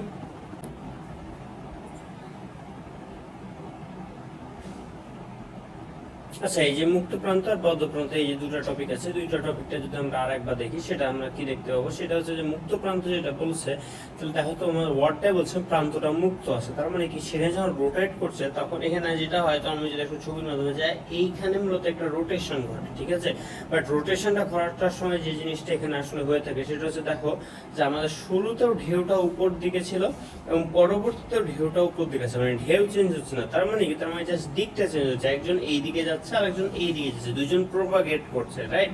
মানে দুজন দুই দিকে প্রপাগেট করছে, বাট তাদের যেটা ফেজ, তাদের যেটা ডিজাইন সেটা সেম থাকছে। অ্যাজ এ রেজাল্ট এখানে দশা পার্থক্য কিন্তু জিরো, এটা কিন্তু প্রচুর ইম্পর্টেন্ট এমসিকিউ। এবং এই যে এখানে যে 180 ডিগ্রি হয় দশা পার্থক্য, সেটা ইম্পর্টেন্ট। এখানে কি হয়, যেখানে বাধা পেয়ে এইরকম ভাবে আসে, দেখো তাহলে এখানে যে এইরকম করে ঘুরে যাচ্ছে আর এখানে বাধা পাচ্ছে, দেন তখন এভাবে একটা রোটেট খাচ্ছে, যেখানে আমরা দেখতে পাই যেখানে ফুল একটা রোটেশন ঘটে এবং এখানে তোমার দিকটা, মানে দিক বলতে ফেজটা উল্টে যায়। অর্থাৎ এক্ষেত্রে আমরা দেখি 180 ডিগ্রির দশা পরিবর্তন দেখতে পাই। 180 ডিগ্রির দশা পরিবর্তন মানে এই ছবিটাতে দেখো, ভালোভাবে লক্ষ্য করো যে বাম পাশে মুক্ত প্রান্ত যেটা আছে, মুক্ত প্রান্তের ঢেউটা দুই দিকে উপরে আছে। ঢেউ বলতে আমি এই পার্টটাকে বুঝাচ্ছি, ঠিক আছে, উপর দিকে আছে।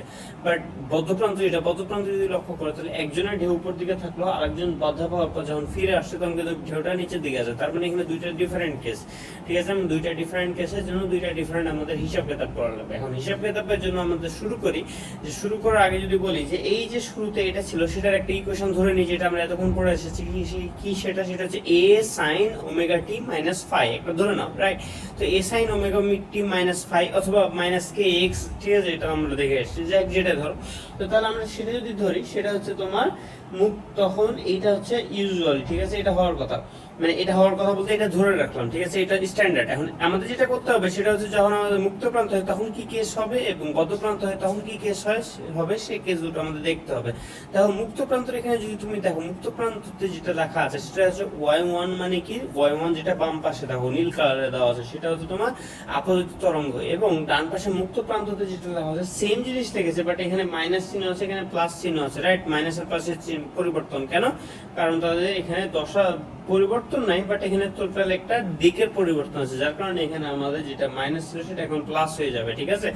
এবং আমরা যদি একটু বদ্ধ প্রান্ত দেখি, বদ্ধ প্রান্তে কিন্তু দুইটা জিনিসের পরিবর্তন আছে। নট অনলি এই মাইনাসটা এখানে প্লাস হয়েছে, বাট অলসো এখানে শুরুতে প্লাস ছিল, তো এখানে মাইনাস। তার মানে এখানে শুরুতে মাইনাস থাকলে এখানে প্লাস, তার মানে এখানে দুইবার চিহ্ন পরিবর্তন হবে। একটা হচ্ছে পুরো ইকুয়েশনের সামনে একটা চিহ্ন পরিবর্তন হবে এবং ইকুয়েশনের মাঝে ওই সময়ের ফাংশন সাইন ফাংশনের ভেতরে একটা চিহ্নের পরিবর্তন হবে। তো দুইটা চিহ্নের পরিবর্তন হয়। এটা যদি প্লাস থাকে তোমরা এখানে কি বসাবে? মাইনাস।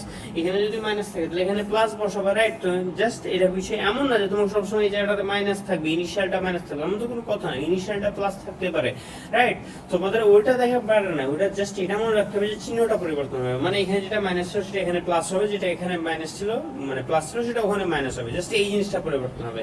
মুক্ত প্রান্তের ক্ষেত্রে জাস্ট একবার পরিবর্তন হবে, বদ্ধ প্রান্তের ক্ষেত্রে দুইবার পরিবর্তন হবে, মানে চিহ্নের পরিবর্তন হবে। এই যে জিনিসটা, এই জিনিসটা আমাদের মাথায় একেবারে ব্রেনের ভিতর কনসেপ্টটা ধরে রাখতে হবে। কেন ধরে রাখতে হবে? কারণ আমাদের সামনেই ম্যাথ আসবে, যে ম্যাথে আমাদের এগুলোর প্রচুর প্রয়োজন পড়বে।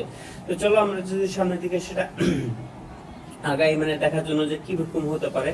তো এই জিনিসটা এটা ফ্যানেরটা তেমন একটা খুব একটা ইম্পর্টেন্ট না, ঠিক আছে। আমরা এখানে যেটা এখানে আরেকটা জিনিস যদি একটু টাচ করা দিই, এখানে যদি যেটা লক্ষ্য করতে পারছি সেটা হচ্ছে যে স্থির তরঙ্গের ব্যবচ্ছেদ। যেমন একটা স্থির তরঙ্গ কি আমরা স্থির তরঙ্গ এর আগে কিন্তু দেখে এসেছি, স্থির তরঙ্গ মানে একটা ফিক্সড লুপে সে সার্কুলেট করতে থাকে, বা একটা কি বলে নাম তরঙ্গের একটা পোর্শন আমরা ধরতে পারি। যাই তো সেখানে দেখতে পাই যে এই দুইটা পার্ট, এটাকে আমরা বলি নিস্পন্দন বিন্দু, কারণ এই জায়গাটা সর্বনিম্ন অবস্থা থাকে, মানে এই জায়গাটা সমাবস্থায় থাকে, তার কারণে এই জিনিসটাকে আমরা নিস্পন্দন বিন্দু বা ইংলিশে নোড নামে করি। আর এটা কি, এটা হচ্ছে পিক মোমেন্ট। তাহলে পিক মোমেন্ট গুলোকে আমরা অ্যাকচুয়ালি তো অপোজিট ওয়ার্ড, মানে ওটা নোড হলে এটা অ্যান্টি নোড, ঠিক আছে। অ্যান্টি নোড নামে এটাকে ডিনোট করি, এবং এটার বাংলা নাম হচ্ছে কি বলে নাম সুস্পন্দ বিন্দু।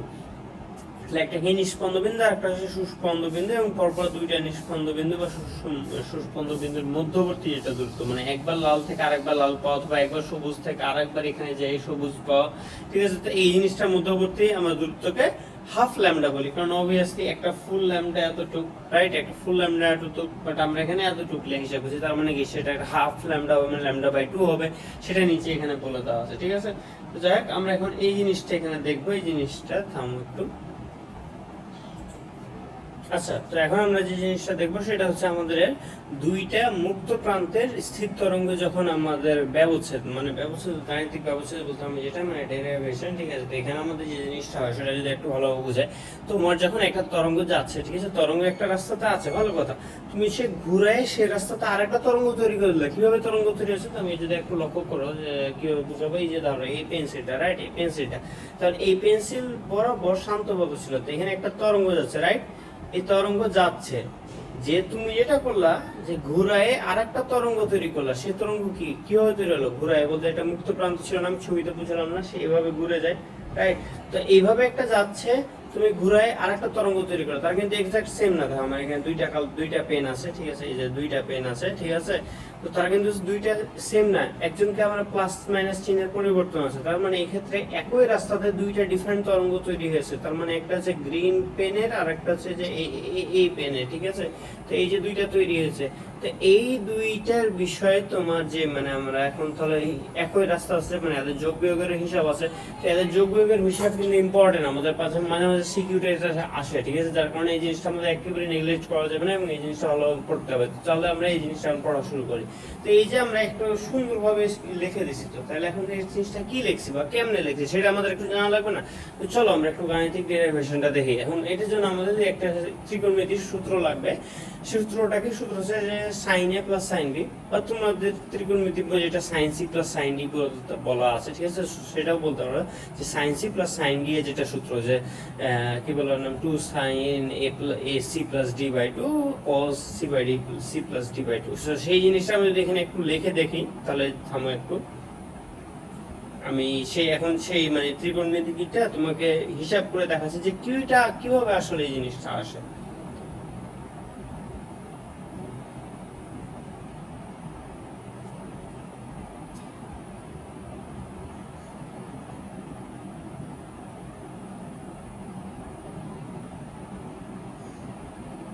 তো এখানে y-net যেটা y-net obviously y1 এবং y2 এর যোগফল। তো আমরা এখন যদি দেখি y1 ইকুয়েশনটা যদি আমরা বসাই, তাহলে আমরা এখানে যেহেতু দুইটা সাইন মানে আমরা ইজিলি বলতে পারবো যে sin c plus sin d এর সূত্র, sin c plus sin d এর সূত্র কি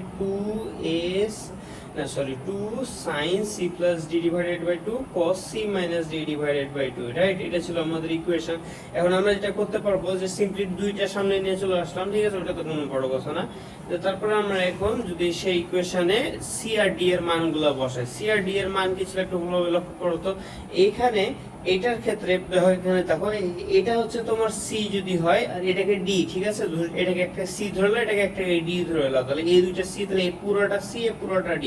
এখন আমরা সেই জিনিসগুলো এখানে আলটিমেটলি বসাবো, তাহলে দেখতে পারো, এখানে দেখো আমি c আর d টা দেখো দুইটা প্রথমে যোগ করলাম, ভাগ 2 করলাম, এবং cos এর ভিতর দুইটা তোমার বিয়োগ ভার্সনটা বসালাম, এবং দুইটাকে 2 দিয়ে ভাগ করলাম, রাইট।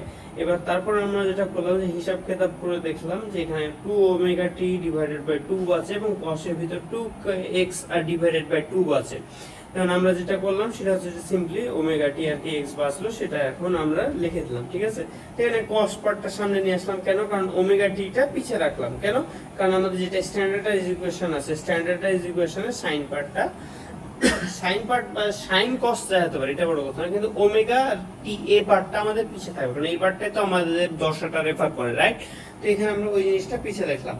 তো দাও আমরা a cos kx sin omega T এই জিনিসটা আমরা এখানে সাকসেসফুলি লিখে দিতে পারলাম, এবং এটা এখানে ডেরাইভ করা আছে। এখন তোমাদের এখানে প্রশ্ন হতে পারে যে ভাই এটা মুখস্থ করবো না করবো না, রাইট? এটা একটা ইম্পর্টেন্ট প্রশ্ন যে ভাই মুখস্থ করবো না করবো না। এখানে তোমাদের আমি যেটা বলবো সেটা হচ্ছে এটা মুখস্থ করা বেটার এবং অনেক উপকারী, কিন্তু এটা কি মুখস্থ রাখতে হবে? তুমি মুখস্থ ভুলে গেলে ভুল হবে না? উত্তর হচ্ছে না, তুমি এটা যে কোনো সময় এই পার্টটা এমসিকিউতে হোক, এমসিকিউতে হলে এই জিনিসটা তোমাকে 30 সেকেন্ডে ভাবা লাগবে, এবং রিটেনে হলে এই জিনিসটা 45 সেকেন্ডে ভাবা লাগবে, এবং এটা ভাবা পসিবল যদি তুমি এই লাইনটা sine C plus sine D এর সূত্রটা মনে রাখো। এখন তুমি ত্রিকোণমিতির সূত্র ভুলে গেছো, আবার তুমি এটা স্বপ্ন দেখছো, তাহলে তো হবে না, রাইট? তোমাকে ত্রিকোণমিতিটা ভালোভাবে মাথায় রাখতে হবে এবং এই জিনিসটা মুখস্থ রাখার চেষ্টা করতে হবে, বাট কোনো প্যারা না, এটা ভুললেও তুমি বের করতে পারবা, না ভুললেও বের করতে পারবা, কিন্তু এই জিনিসটা মাথায় রাখবা, তাহলে হবে। ঠিক আছে, এবং এই যে প্লাস মাইনাসের কনসেপ্টটা মাথায় রাখতে হবে। এই প্লাস মাইনাসের কনসেপ্ট যেটা আমরা একটু আগে দেখলাম, মানে এই স্লাইডে জিনিসটা দেখলাম, এই স্লাইডটা কিন্তু ইম্পর্টেন্ট। ঠিক আছে, তো এই জিনিসটা আমরা দেখবো এখন এর ভাবে। তখন আমাদের এখানে মুক্ত প্রান্তের একটা হিসাব আছে, তো আমরা এখানে যেটা দেখতে পাবো যে সেম জিনিসের এখন আমরা বদ্ধ প্রান্তের আবার হিসাব। ঠিক আছে, বদ্ধ প্রান্তের হিসাবটা এখন দেখতে পাচ্ছি, কিন্তু এবার y2 মাইনাস এ, তাহলে শুরুতে একটা মাইনাস চলে আসে, মাইনাস এ সাইন ওমেগা টি প্লাস কে এক্স। তো এখানে আমরা একটা ইম্পর্টেন্ট জিনিস দেখতে পাই যে এখানে একটা যে ইকুয়েশন আমরা সেমভাবে করবো, ত্রিকোণমিতি সেমভাবে করে জাস্ট ত্রিকোণমিতির সূত্র চেঞ্জ হবে। কী ছিল আগে দেখলাম আমরা, sine A plus sine B equal to, sine C D বলছে আবার, যে sine C plus sine D equal to ছিল 2 sine C plus D divided by 2 into cos C minus D divided by 2। কিন্তু এখানে sine C minus sine D আছে, কেন minus? কারণ y1 plus y2 বললেও y2টা কি আসলে একটা নেগেটিভ জিনিস না? তার মানে আলটিমেটলি y1 মাইনাস y2 হয়ে যাচ্ছে না? এক্স্যাক্টলি। তাহলে ওই যে দুটা বিয়োগ, ওই দুটা বিয়োগ sine C minus sine D এর সূত্র কী ছিল? 2 cos, এবার কিন্তু কসটা আগে সাইনটা পড়ে, 2 cos C plus D divided by 2 sine C plus D divided by sine C minus D divided by 2। ঠিক আছে, তো এইটা হচ্ছে আমার সূত্র। এবং সেই সূত্রটা আমরা যদি আমরা ডিরাইভ করে আমরা এই ফাইনালি এই ইকুয়েশনটা পাবো, এই ইকুয়েশনটা পাওয়ার পর এখানে তাহলে এই ডিজাইনটা হবে। ঠিক আছে, আমি সেম জিনিস আবার করে দেখাচ্ছি না, বাট আমরা এর আগেরটাতে ভালোভাবে স্টেপ বাই স্টেপ ধীরে ধীরে খুব ধীরে ধীরে লিখে দেখালাম, যাতে তোমাদের বুঝতে সমস্যা নেই, তোমরা কমপ্লিটলি বুঝতে পারো। তো এটা সিম্পলভাবে তোমরা বের করে এটি করতে পারো। মুখস্থ করা ইম্পর্টেন্ট, মুখস্থ করলে ভালো, না করলে কোনো সমস্যা নেই, তোমরা জাস্ট সূত্রটা মুখস্থ করো। কিসের সূত্র? ত্রিকোণমিতির সূত্র। ত্রিকোণমিতি না পারলে এগুলো কখনো পারবো না, এই জিনিসটা কিন্তু আমাদের মনে রাখতে হবে। যাই হোক, তো এখানে আমাদের ওই সেম জিনিসের আর একটা গ্রাফ দেওয়া আছে, যে গ্রাফটা আমাদের ভালো বোঝার জন্য। এখন আমাদের মুক্ত প্রান্ত আর বদ্ধ প্রান্তে একটা পার্থক্য আছে, যে পার্থক্যটা খ নাম্বারে সামটাইমস আসে অথবা এমসিকিউতে তুলনামূলক হিসেবে আসে, সেটা যদি আমরা একটু দেখার চেষ্টা করি, তাহলে কি বলছে যে প্রতিফলনের দশা পরিবর্তন উপর, আমরা অবভিয়াসলি আমরা তো দেখলামই যে মুক্ত প্রান্তে কোনো পরিবর্তন হয় না, কিন্তু বদ্ধ প্রান্তে দশা পাই পরিমাণ পরিবর্তন হয়, যেটাকে আমরা 180 ডিগ্রি বলি। এবং প্রতিফলিত তরঙ্গ যেটা ইকুয়েশন, সেটা দেখলাম আমরা জাস্ট প্লাসটা চেঞ্জ হয় একবার মুক্ত প্রান্তে, কিন্তু বদ্ধ প্রান্তে দুইবারই প্লাস চিহ্নটা চেঞ্জ হয়। এবং আমাদের নিট সমীকরণ আমরা দেখলাম। তারপরে যেটা বলা আছে স্পন্দন বিন্দু, এখানে π/4 জোড় গুণিতক এবং এখানে 5/4 এর বিজোড় গুণিতক। এই জিনিসটা এখানে তো লিখলাম, বাট আগে গ্রাফে এটা একেবারে ভালোভাবে ভিজুয়ালাইজ করে দেওয়া আছে। ঠিক আছে, তার কারণে আমি এটা দেখালাম না।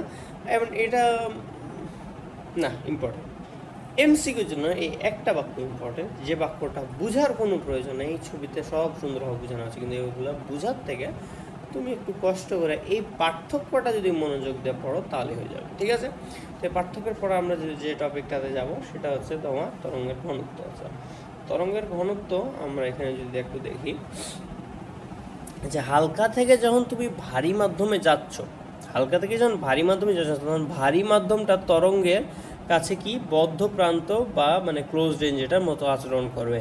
তার মানে এখন ভালো করে হালকা মাধ্যম থেকে ভারী মাধ্যমে গেলে সে কিন্তু একটা বদ্ধ মাধ্যম, মানে একটা স্ট্রিক্ট হিসেবে কাজ করবে। তার মানে বায়ু থেকে যখন পানির ভিতর নিয়ে যাচ্ছ, তরঙ্গ যখন বায়ু থেকে পানির ভেতরে নিয়ে যাচ্ছ, তখন কি হচ্ছে, তখন কিন্তু সেটা বদ্ধ প্রান্ত হিসেবে কাজ করবে এবং তার একটা পাই বা 180 ডিগ্রি পরিবর্তন হবে। তাহলে হিসাব একরকম।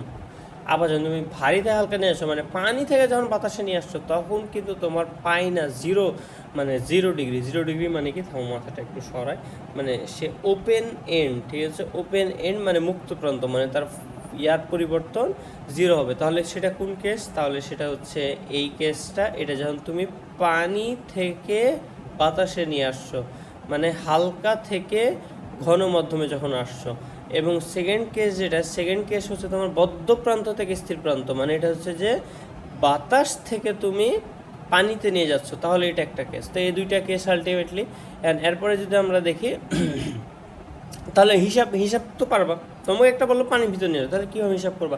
ওই যে ত্রিকোণমিতিক হিসাব দেখায় আসলাম, সেই হিসাবভাবে হিসাব করবা। আচ্ছা, ভালো কথা। তো এখানে তো ওই জিনিসটা সিম্পলি লেখা আছে, যাই হোক, এখানে তারপরে চিট কোড লেখা আছে, মানে এটা আলটিমেটলি মুখস্থ করার বিষয়, ঠিক আছে। এই জিনিসটা কিন্তু মুখস্থ করা আমি রেকমেন্ড করবো, মুখস্থ করা। না করলে, আমি কি বলছি, না করলে সমস্যা নাই, ত্রিকোণমিতি থাকাই লাগবে, আর মুখস্থ করলে বেটার। এটাই, মুখস্থ করলে তুমি 30 সেকেন্ডে করতে পারবা, আর মুখস্থ না করলে তোমাকে এই জিনিসটা বের করতে তোমার 1-1.5 মিনিট খরচ হবে, দ্যাটস ইট, তার থেকে বেশি আর কিছু না। আচ্ছা, তো এই টপিকটা এখানেও শেষ হলো। এই টপিকের পরে আমাদের যেটা তরঙ্গ এবং সুরের একটা জিনিস আসে, এটা হচ্ছে একটু হারমোনির বিষয়গুলো। হারমোনি, এখানটা মনে করো যে আমার বিটের একটা বিষয় থাকে, ঠিক আছে। তো সেই বিটের জন্য আমরা যদি আগে একটু দেখি যে শব্দের মুক্ত বা স্বাভাবিক কম্পন কাকে বলে, সেটা যদি দেখি, পুরো বস্তুকে যখন তুমি আঘাত করছো, রাইট, আঘাত করা মানে আন্দোলন করা, তার কারণে আন্দোলিত লেখা আছে। আঘাত করছে তখন কি, তার নিজের একটা কম্পাঙ্কে সে কাঁপতে থাকে, ঠিক আছে। আমরা একটু টিউনিংয়ের জিনিস দেখেছি, এই যে ছবি দেখতে পাচ্ছ বাম পাশে, এই ছবিতে কিন্তু এই জিনিসটা তার মানে একটা টিউনিং করে বাড়ি মারলা, তখন খড়ং করে সাউন্ড হলো, ঠিক আছে। তো এই জিনিসটা কি, এটাকে আমরা তাকে মানে মুক্ত বা স্বাভাবিক কম্পন, মানে তার নিজের কারণে যেটা কম্পন সেটা। তাহলে প্রত্যেকটা বস্তুর একটা নির্দিষ্ট ফ্রিকোয়েন্সি থাকে, স্বাভাবিক। তুমি একটা যদি গ্লাসে করে খটখট করো, তাহলে গ্লাসে একরকম সাউন্ড হবে, একটা কাঠের দরজাতে খটখট করলে একরকম সাউন্ড হবে। তার মানে কি, কেন এক এক রকম সাউন্ড হচ্ছে? কারণ এক একজন এক এক রকম ফ্রিকোয়েন্সি।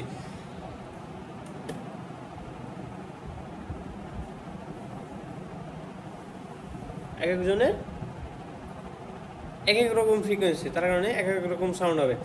আচ্ছা, ভালো কথা। উদাহরণ কি, উদাহরণ আমাদের এখানে দেওয়া আছে। আচ্ছা, তো এখন আমরা যেটা বলছে যে বাহ্যিক নিয়ন্ত্রণ বা পরিবেশের কম্পন। পরিবেশের কম্পন মানে কি, পরিবেশের কম্পন হচ্ছে ওর কম্পনের কারণে পরিবেশের উপর যে ইফেক্ট। যদি খুব ইজিলি বলি, আমার এখানে যদি দেখি, মানে কোনো একটা বস্তু তোমার যদি মনে করো যে ওই পর্যাবৃত্ত স্পন্দন তৈরি হয়, মানে কি, একটা টিউনিং ফর্কে যখন বাড়ি মেলা এবং সে মানে কাঁপতে কাঁপায় এবং সাউন্ড শুরু করলো। আচ্ছা, তখন তার স্পন্দনের কারণে, ঠিক আছে, তার চারপাশের যে কণাগুলো তো স্পন্দন হয়ে যায়, তাই না? তার পরিবেশের উপর তো একটা স্পন্দনের ইফেক্ট ফেলবে, রাইট? ঠিক আছে। যেমন সেকেন্ড ফ্লোরটা দেখো, সেকেন্ড ফ্লোরটাতে কিন্তু সে কাঠের সাথে যুক্ত আছে, তার মানে কি, সে আলটিমেটলি কাঠকেও করছে, কি বলো ওর নাম, এই কম্পন করছে তার নিজের কম্পনের কারণে। তার সে যেহেতু কাঠটার সাথে স্ট্রিক্টলি লেগে আছে, তার মানে কি, তার মানে সে নড়তে না পারলেও তার নড়ার কারণে সে কাঠটা নড়ে যাবে, ঠিক আছে। সে কাঠটা তো একটা ওয়েভ ক্রিয়েট করবে। তো এটা হচ্ছে পরিবেশের ওপর ইফেক্ট, মানে সে তার আলটিমেট বিষয়। এবং শব্দের চূড়ার রূপ বা অনুনাদ, যেটাকে আমরা অনুনাদ বলি, অনুনাদের সংজ্ঞা কিন্তু অনেক ইম্পর্টেন্ট, সেটা প্রায় আমাদের ক নাম্বারে আসে। সেটা হচ্ছে যে আরোপিত কম্পাঙ্ক এবং বস্তুর নিজের কম্পাঙ্ক সমান হলে, আরোপিত কম্পাঙ্ক এবং বস্তুর নিজের কম্পাঙ্ক সমান হলে বস্তুটি সর্বোচ্চ বিস্তারে কাঁপতে থাকবে, এটা কিন্তু বুঝতে হবে। তার মানে বস্তুর যেটা কম্পাঙ্ক, এক্স্যাক্ট সেম কম্পাঙ্কে যদি তুমি দাও, তাহলে বস্তুটা তার যে বিস্তার পাবে সেটা একেবারে পিক বিস্তার হবে, তার থেকে বেশি কিন্তু বিস্তার হবে। তার মানে প্রত্যেকটা জিনিসের জন্য যেহেতু ফিক্সড একটা কম্পাঙ্ক, সেহেতু সেই ফিক্সড কম্পাঙ্কটা দিলে তুমি যে সর্বোচ্চ পিকটা পাবা, মানে সর্বোচ্চ যে বিস্তারটা পাবা, সেই বিস্তারটাও সর্বোচ্চ একটা ফিক্সড ভ্যালু হবে। তার মানে এক একজনের ক্ষেত্রে এক একটা আর কি। তো এই যে সর্বোচ্চ বিস্তারের নাম থাকে, এটাকে আমরা অনুনাদ বলি। এটা প্রচুর ইম্পর্টেন্ট। এই সংজ্ঞাটা কোন নাম্বারে অনেক সময় আসে। এখন তাহলে আমরা পরের টপিকটাতে যাই। পরের টপিকে যেটা দেওয়া আছে সেটা হচ্ছে খুব সুন্দর পার্থক্য দেওয়া আছে, সেটা হচ্ছে যে তোমার মুক্ত কম্পন আর পরিবেশ কম্পন আর অনুনাদের পার্থক্য। সেটা হচ্ছে যেটা উৎস হবে আমাদের মুক্ত কম্পনের ক্ষেত্রে মুক্ত কম্পানি সে নিজে মুক্তভাবে নাচছে, মানে নাচছে বলতে আমি নড়াচড়া করছে, তার মানে তার একটা কম্পাঙ্ক তৈরি হচ্ছে, তারপরে তার নিজস্ব হচ্ছে তার উৎস। আচ্ছা, পরিবেশের ক্ষেত্রে কি? পরিবেশের ক্ষেত্রে সে নিজে নড়তে না পারলে পরিবেশের অন্য কোনো ইফেক্টিভ বস্তুকে সে নড়াবে। কারণ কি? নড়তে তো হবে, তুমি যেহেতু তাকে নড়াইছো বা তুমি যেহেতু তাকে আন্দোলন করছো, তার মানে তার শক্তি সঞ্চার হবে। সে না নড়তে পারলে পরিবেশের কারো না কারোর প্রতি ইফেক্টিভ পড়বেই অবশ্যই। তার মানে এটা ব্যাহ্যিক বলের একটা বিষয়। আর অনুনাদ কি? যখন বাহ্যিক বল এবং নিজস্ব কম্পাঙ্ক যখন সমান হয়ে যায়, ঠিক আছে। আচ্ছা গেল। আর বিস্তারের অবস্থাও দেওয়া আছে, সেটা হচ্ছে এটা স্বাভাবিক, তুলনামূলক কম এবং এটা সর্বোচ্চ। মূল বিষয় যেটা সেটা হচ্ছে বস্তু স্বাধীনভাবে কাঁপে, ওটা হচ্ছে বাহ্যিক বলের কম্পাঙ্ক কাঁপতে বাধা পায় এবং শব্দের তীব্রতা, এটা মাথাটা থেকে তীব্রতা প্রচণ্ড বেশি বৃদ্ধি পায়, এটা হচ্ছে অনুনাদ। আচ্ছা, এখন এখানে সুর বনাম কি বলে স্বর, এখানে দুইটা জিনিস আছে। এগুলা আসলে এখন আমরা সংজ্ঞাতে ঢুকে গেলাম, ঠিক আছে। এখন আমরা প্রচুর আসলে এখানে সংজ্ঞার সাথে কি হবে, যে জিনিসটা আমাদের আলটিমেটলি তোমার এই জিনিসটা পড়ানোর বিষয়।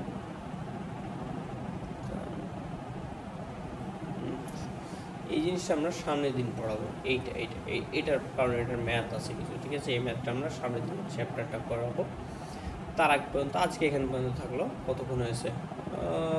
আরে অনেকক্ষণ হয়ে গেছে অলরেডি, 1 ঘন্টা 15-20 মিনিট হয়ে গেছে হয়তো।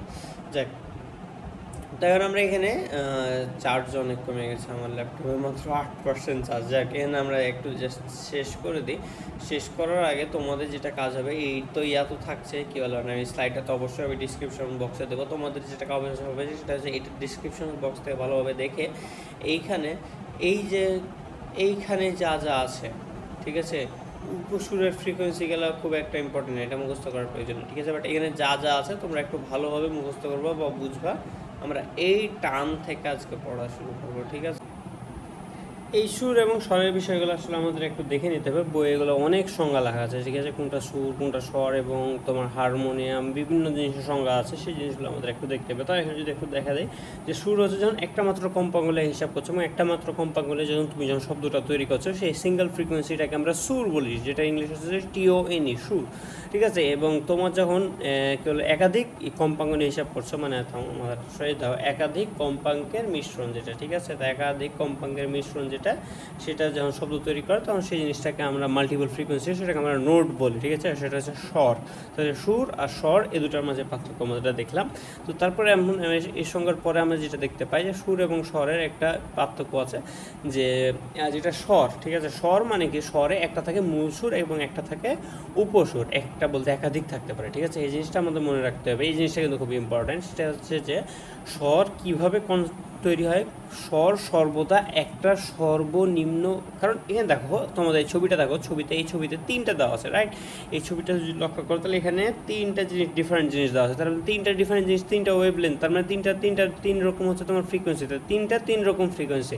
তো যার ফ্রিকোয়েন্সি সবচেয়ে লো হবে, এই ছবি দেখে অবশ্য বোঝা যাচ্ছে যে এটা ল্যাম্ডা সবচেয়ে বেশি, তার মানে এর ফ্রিকোয়েন্সি সবচেয়ে কম বাই ডিফল্ট, ঠিক আছে। তবে ওটা বড় কথা না। যার ফ্রিকোয়েন্সি সবচেয়ে কম হবে তাকে আমরা যে নাম দিয়েছি সেটা হচ্ছে মূল সুর। স্বরের ভিতরে অতগুলা মাল্টিপল ফ্রিকোয়েন্সির মাঝে লোয়েস্ট ফ্রিকোয়েন্সিটাকে আমরা মূল সুর বা ফান্ডামেন্টাল টোন বলি, ঠিক আছে। এবং বাকিগুলো যেগুলো সেগুলো হচ্ছে ওভারটোন বা উপসুর, ঠিক আছে।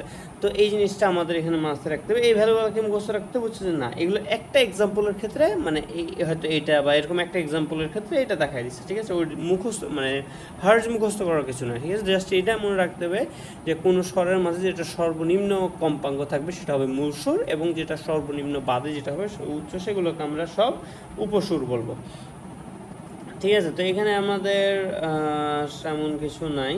এখানে হারমোনিকের একটা জাস্ট দেওয়া আছে। হারমোনিক বলতে কী বোঝায়? যে সকল উপসুরের কম্পাঙ্ক মূল সুরের সরল গুণিতক। মানে এই জিনিসটা একটু বুঝতে হবে যে একজন যদি 200 ফ্রিকোয়েন্সি হয় তাহলে আর একটা 400 ফ্রিকোয়েন্সি, আর একটা 600 ফ্রিকোয়েন্সি। তো এইরকম যখন এইরকম, মানে একটা স্বর মানে কি মাল্টিপল ফ্রিকোয়েন্সি, তো একটা স্বর কখন দেখতে সুন্দর হয় বা হারমোনিক হয় বা মানে তার হারমোনি বিউটিফুল থাকে, যখন আমাদের একটা প্যাটার্ন আছে, সেই প্যাটার্নটা হচ্ছে যখন তাদের ফ্রিকোয়েন্সিগুলো গুণিতক হয়, মানে একজন 200 হলে আরেকজন 400, আরেকজন 600। তো এই জিনিসগুলো যখন মেনে চলে তখন আমরা সেটাকে হারমোনিক বলি, ঠিক আছে। তো এখন কী বলে নাম, এখানে একটা কী বলে নাম সুন্দর একটা কথা আছে, যেটা খ নাম্বারে খুব একটা ইম্পর্টেন্ট না, বাট মনে রাখতে হবে। সেটা হচ্ছে কি, সকল হারমোনিক উপসুর কিন্তু সকল উপসুর হারমোনিক নয়। কেন? কারণ কি, হারমোনিক কনসেপ্টটা কোত্থেকে পাচ্ছি, রাইট? হারমোনিক কনসেপ্টটা আমরা পাচ্ছি যে উপসুর যেটা, সে উপসুর যখন মূল সুরের দ্বিগুণ, 4 গুণ, 5 গুণ, অর্থাৎ একটা ফ্র্যাকশন না, একটা ফুল ভ্যালুর গুণিতক হবে, রাইট? এটা কিন্তু উপসুরকে কেবল তাই হতে পারে। এই যে উদাহরণগুলো দেখো তো, এটা 256 ছিল, এটা হচ্ছে যে 560, 258, বিভিন্ন ধরনের আছে, রাইট? এটা তার মানে অন্য, সে তার গুণিতক নাও হতে পারে। গুণিতক যে হতে হবে তার তো কোনো উদাহরণ মানে নাই, বাধ্যবাধকতা নাই, ঠিক আছে। তার মানে এই জন্যই বলা হয়েছে যে সকল হারমোনিক উপসুর কিন্তু সকল উপসুর হারমোনিক না। কেন? কারণ হারমোনিক মানে উপসুর, এবং সেটার একটা জাস্ট একটা ক্যাটাগরি আছে, সেটা হচ্ছে সরল গুণিতক। কিন্তু উপসুরের তো কোনো লিমিট নাই, তাকে গুণিতক হতে হবে। দ্যাটস হয় সকল হারমোনিক উপসুর কিন্তু সকল উপসুর হারমোনিক নয়, ঠিক আছে। এরপর আমরা একটা যেটা ইম্পর্টেন্ট জিনিসে ঢুকবো, সেটা হচ্ছে আমার টানা তারের হিসাব, রাইট? এই টানা তারের হিসাব আমরা কোথায় দেখি? গিটারে যে একটা লাইন দেখো না, স্ট্রিং দেখো না, বা বিভিন্ন একটা তারে যখন করে টান মারে তখন ফোং করে যে সাউন্ড হয়, ঠিক আছে। তো এই জিনিসগুলো যেটা, এই জিনিসটা দেখার জন্য আমাদের যেটা টানা তারের বলবিদ্যা বলা হচ্ছে, বা তোমার তার বেগের একটা হিসাব আছে, সেই হিসাবটা আমরা এখন দেখবো। তো এখন তাহলে আমরা দেখা শুরু করি যে এটার জন্য আমাদের কি কি লেখা আছে। দুইটা প্রধান মানে হিসাব আছে, সূত্রে দুইটা জিনিসের ইউজ হবে। একটা হচ্ছে, তার আগে তো আমরা জানি V equal to F lambda, বেগের সূত্র, এটা তো জানি, কিন্তু এখানে V equal to F lambda এইটার হিসাব করা হবে না। বাট এখানে আমরা যেটা করবো সেটা হচ্ছে দুইটা ডিফারেন্ট জিনিস করবো। একটা হচ্ছে টান, কার টান, দড়ির টান। দড়ির টানকে টি দিয়ে প্রকাশ করবো, সেটাকে এখানে মনে হচ্ছে যে টান দিয়ে প্রকাশ করছে, মানে টি দিয়ে টানকে প্রকাশ করছি। এবং 2 নম্বর যে বিষয় আছে সেটা হচ্ছে তোমার এখানে একক দৈর্ঘ্যের ভর। তার মানে কি, একক দৈর্ঘ্যের ভরের মানে কি বলো তো? তার মানে তার প্রতি একক দৈর্ঘ্যের যেটা টোটাল ওয়েট, সেটা টোটাল যদি 5 কেজি হয়, দৈর্ঘ্য যদি 5 মিটার হয়, তাহলে একক দৈর্ঘ্যেরই কত, মিউ কত বলো? 1 কেজি না? কারণ 5 মিটারের 5 কেজি হলে 1 মিটারের কত? 1 কেজি। তো এই জিনিসটা আমাদের এখানে মানে মিউ বলতেই করছে যে একক দৈর্ঘ্যের ভর, পুরা ভর দিয়ে দিবে প্রশ্নে, এবং তুমি সেটা ভুল করবা, আমি এটা জানি, এটা ভুল করা অনেক কমন, ঠিক আছে। কিন্তু এখানে কখনোই বলেনি যে পুরা ভরটা বসাতে হবে। সে 10 কেজি হতে পারে, তার দৈর্ঘ্য 5 মিটার, তার মানে কি একক দৈর্ঘ্যে কয় কেজি হচ্ছে? 2 কেজি হচ্ছে। 10 কেজিকে 5 দিয়ে ভাগ করলে কত হয়? 2 কেজি হয় না? এক্স্যাক্টলি। তখন তোমাকে ওই হিসাবটা করে বসাতে হবে, অর্থাৎ মিউ ওভাবে বসবে। এখন তাহলে তরঙ্গে যেটা বেগের মূল সমীকরণ যদি দেখি, সেই সমীকরণটা এটা আসে যে V equal to root over T by mu, যেখানে টি হচ্ছে আমার টান এবং মিউ হচ্ছে একক দৈর্ঘ্যে ভর। তাহলে মিউ কি? একক দৈর্ঘ্যে ভর, আর ভি কি? ভেলোসিটি, ঠিক আছে। তো এখানে তারপরে তোমার এখানে আর কিছু দেখি,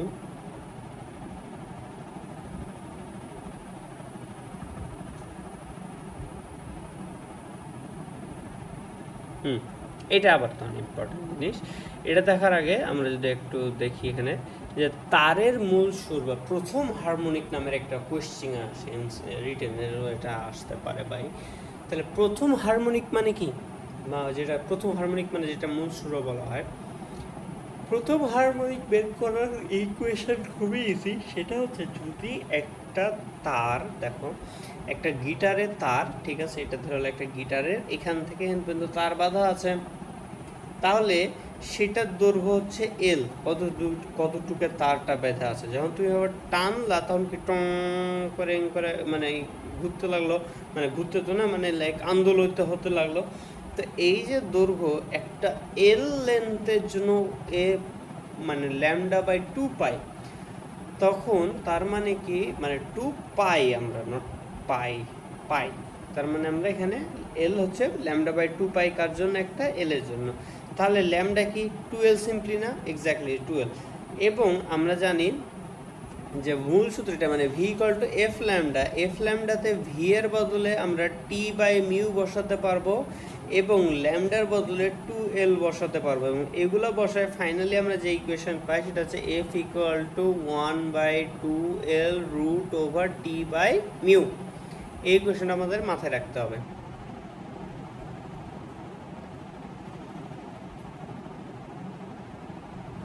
তাহলে এটা প্রথম হারমোনিকের জন্য পাইছিলাম। তোমরা যদি দ্বিতীয় হারমোনিক চাই, যদি তৃতীয় হারমোনিক চাই, যদি চতুর্থ হারমোনিক চাই, তাই না? তোমরা একাধিক হারমোনিক চাইতে পারে না?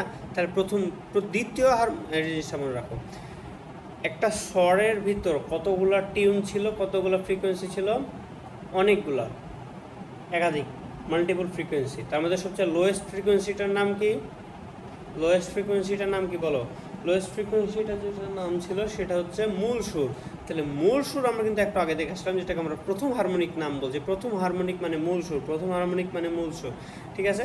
তাহলে দ্বিতীয় হারমোনিক মানে কি? প্রথম উপসুর, দ্বিতীয়, তৃতীয় হারমোনিক মানে দ্বিতীয়, তারপরে হারমোনিক মানে চতুর্থ, তারপরে পঞ্চম হারমোনিক মানে চতুর্থ, ষষ্ঠ হারমোনিক মানে পঞ্চম। তো এই জিনিসটা জন্য যে আমরা যে বাড়ছি, বাড়ার সময় যে আমার ইকুয়েশনটা চেঞ্জ হবে, খুব সিম্পলি সেম ইকুয়েশনই থাকবে, বাট সামনে একটা এন গুণ হয়ে যাবে। তার মানে n/2l root over T by mu, যেখানে এন রেফার করছে তুমি কততম হারমোনিক নিয়ে কাজ করছো। তোমার এখন অনেক সময় কনফিউজ করার জন্য বলবে তৃতীয় উপসুর কত। তুমি তৃতীয় উপসুর দেখে যদি 3 বসাই দাও এনের বদলে, তাহলেই ভুল। কেন? কারণ এই এন কখনো উপসুরের ক্রম দেখে না, উপসুরের ক্রম দেখে না। এই এন যেটা দেখে সেটা হচ্ছে তোমার হারমোনিকের ক্রম। যখন প্রথম হারমোনিক তখন 1, দ্বিতীয় হারমোনিক, তার মানে হচ্ছে যে এই জিনিসটা দেখবা না, আমরা এই জিনিসটা দেখবো, ঠিক আছে? এই জিনিসটা দেখবো তৃতীয় হারমোনিক। তো এখন তারপরে দেখি তারপর আর কি আছে, সেটা হচ্ছে যে গিটার কীভাবে কাজ করে। এটা খুব একটা ইম্পর্টেন্ট জিনিস না। তাও এখানে তোমার এটা আমি একটু দেখাই দিচ্ছি, ঠিক আছে? এই স্লাইডগুলো থাকবে, এগুলো দেখতে পারো, ঠিক আছে? এগুলো বইয়ে যেহেতু আছে এই জিনিসটা, তার মানে এগুলোতে স্কিপ করা যাবে না, এই জন্য তো আমার স্লাইডে এগুলো দেওয়া। বাট এগুলো যে দেখতে হবে বা পড়তে হবে এমন কোনো বাধ্যবাধকতা নাই, ঠিক আছে? এটা তো আমরা দেখলাম। এগুলা এই গ্রাফগুলো কিন্তু এমসিকিউর জন্য ইম্পর্টেন্ট। এই গ্রাফগুলো এমসিকিউতে আসে আমার, স্পেশালি কোন এমসিকিউতে আসে সেটা হচ্ছে তোমার অনেক সময়ও আছে যে বহুপদী যে এমসিকিউ হয় না, এমনও কেস আছে সেখানে আসছে। আচ্ছা, এই জিনিসগুলো আমি একটু যদি বুঝাই দিই। এখানে এই যে জিনিসটা দেখছো, ঠিক আছে? এটাই যেটা, এটা কি? এটাকে আমরা দেখতে পাচ্ছি F proportional to 1/μ root over mu. তার মানে কি? এটার নাম হচ্ছে অধিবৃত্ত, এটা একটা অধিবৃত্তাকার গ্রাফ। তার কারণে এইটা এইভাবে যে মানে কমে যাচ্ছে, ঠিক আছে? এইভাবে যেটা হচ্ছে সেটা আমার হচ্ছে অধিবৃত্তাকার গ্রাফ। এবং তার পাশে এটা দেখো F proportional to root T. তাহলে F proportional to root T যেহেতু বলা হয়েছে, তার মানে কি খুব ইজিলি এইভাবে বেড়ে যাবে, এইভাবে, মানে সরি, একটা সরল রেখা যখন তুমি এখানে রুট টি বসেছো। বাট এখানে আরেকটা জিনিস আমি দেখাই দিই।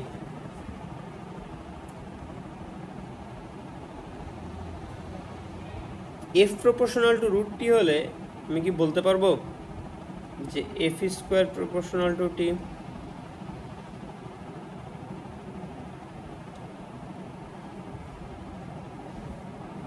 তাহলে কি আমি বলতে পারবো যে একজন হলে আরেকজন স্কোয়ার হিসাবে বাড়ছে? তাহলে এটার ডিজাইনটাকে চিনো?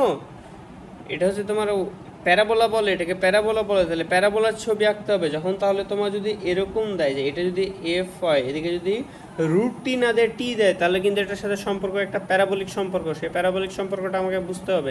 তাহলে সেই প্যারাবোলিক সম্পর্ক মানে কি? টি এক বাড়লে ওটা বেশি বাড়ছে, তার মানে এখানে এটা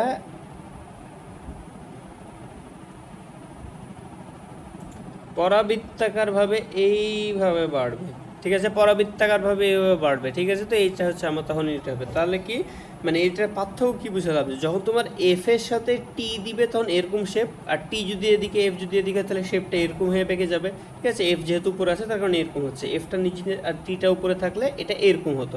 আর এখানে যেটা দেওয়া আছে সেটা হচ্ছে রুট টি দেওয়া আছে। রুট টি দেওয়ার কারণে একটা স্ট্রেট লাইন পাইছি, কারণ এটার সম্পর্কটা সমানুপাতিক যখন তুমি রুট টি বসাচ্ছ, ঠিক আছে? আর এটা তো দেখে বোঝা যাচ্ছে যে এটা এফ প্রপোর্শনাল।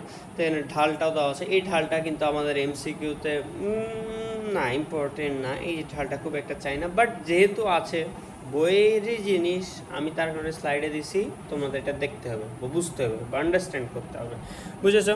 তো যাই হোক, আমরা এখানে আরও কিছু জিনিসপাতি আছে যে জিনিসপাতিগুলা ইম্পর্টেন্ট না, এগুলা যখন তোমার যে টার্গেট যদি ইঞ্জিনিয়ারিং হয় তাহলে কিন্তু এগুলো তোমার যদি ইম্পর্টেন্ট, এগুলো তখন তোমাকে কিন্তু বেশি মনোযোগ দিয়ে পড়তে হবে।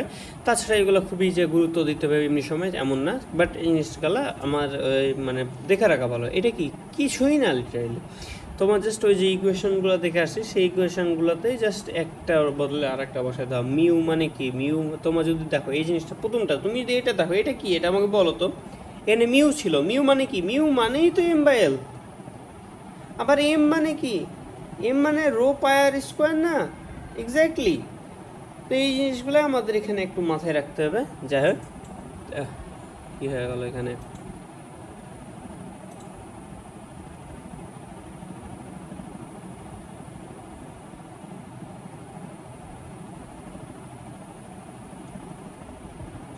অনুদৈর্ঘ্য অনুপ্রস্থ তরঙ্গ কী হয় সেগুলো আমরা বুঝে এসেছি।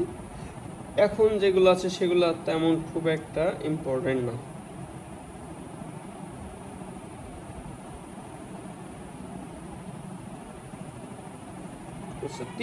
তীব্রতা ফাইনাল একটা টপিক। সে তীব্রতা টপিকটা যদি দেখি, তীব্রতাতে আমার কি কি বলা আছে সেটা একটা আর একবার লক্ষ্য করে থামো। আচ্ছা, এখন আমরা যে জিনিসটা দেখবো সেটা হচ্ছে তোমার কি বলে নাম, তীব্রতা। ঠিক আছে, তীব্রতা আসলে কি সেটা একটু লক্ষ্য করে, তাহলে আমরা তীব্রতাকে কি দিয়ে প্রকাশ করি, আই। কেন, কারণ ইংলিশ হচ্ছে ইন্টেন্সিটি, তাহলে ইন্টেন্সিটি হচ্ছে তীব্রতা, তাহলে সেটাকে আমরা আই দিয়ে প্রকাশ করি, I equal to E by A T. তাহলে যদি সম্পর্কগুলো দেখি, এই জাস্ট তীর চিহ্নটা একটু ভুল দেওয়া হয়েছে, যে সেটা হচ্ছে মানে টি এ টি, আর এই তীর চিহ্নটা একটু ভুল দেওয়া আছে, ইটা তোমরা দেখে নিও।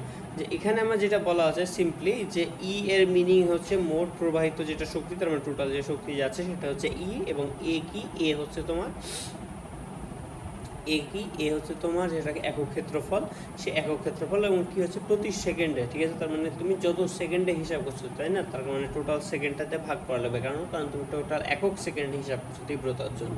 ঠিক আছে, তো এটা হচ্ছে আমার তীব্রতার আরেকটা ইকুয়েশন আছে, সেটা হচ্ছে P I equal to P by A. এটা কোথায় পাচ্ছি, এটা আমরা পাচ্ছি পি এর একটা সম্পর্ক পরিবর্তন করে, সে সম্পর্কটা কি, সম্পর্কটা হচ্ছে P equal to E by T. E by T কোথা থেকে পেলাম, একক সময়ে প্রবাহিত শক্তি। তাহলে কি শক্তি মানে কি, শক্তির আবার কারের একক, কাজের একক কি শক্তি, তার মানে ডাব্লু বাই টি মনে আছে, P equal to W by T, P equal to W by T মনে আছে, আশা করি মনে আছে। না থাকলে তো কিছু করার নেই, তাহলে তো সব শেষ। যদি মনে না থাকে তাহলে আর লাভ নেই। ঠিক আছে, এগুলো মনে রাখতে হবে। ডাব্লুটাকে এখানে যেটা তোমার শক্তি বা কাজ হিসেবে ইটাকে বসাই দিয়েছে, তাহলে ই বাই টি হচ্ছে পি। তাহলে এখানে তোমার যেটা ক্ষমতা ভাগ ক্ষেত্রফল, সেটা হচ্ছে তোমার ইন্টেন্সিটি। ঠিক আছে, ইন্টেন্সিটি বা আই, তীব্রতা। ঠিক আছে, ভালো কথা। এখন তোমার যদি একটা বৃত্তাকার শেপ দেয়, একটা স্ফেরিক শেপ দেয়, তাহলে একটা স্ফেরিক শেপের ক্ষেত্রফল কত বলো তো? হ্যাঁ, এটা তো খাইলে, সেটা আমি শিওর জানি। কেমনে কেন খাও এটা, আমি কি এই জিনিসটা তোমাকে মাল্টিপল বার পড়াইনি? এটা হচ্ছে তোমার যখন একটা বৃত্ত, কেবল বৃত্ত, তখন পাই আর স্কোয়ার, যখন একটা গোলক, একটা স্ফেয়ার, একটা হচ্ছে তোমার বল, একটা হচ্ছে ফুটবল, ওই শেপটা, তার ক্ষেত্রফল হচ্ছে 4 পাই আর স্কোয়ার, 4 পাই আর স্কোয়ার, আর আয়তন হচ্ছে 4/3 পাই আর কিউব। ঠিক আছে, তো ওই পি বাই এ যেটা একটু আগে আমরা দেখে আসলাম, এই এ এর বদলে 4 পাই আর স্কোয়ার বসাইছে, এবং যেখানে জাস্ট একটা সম্পর্ক দেখাইছে। ঠিক আছে, এই সম্পর্কটা যে কিভাবে সমানুপাতিক সম্পর্ক, যে I proportional to 1 by R square. ঠিক আছে, মানে আর ইনভার্স 2 যেটা বলতে পারো।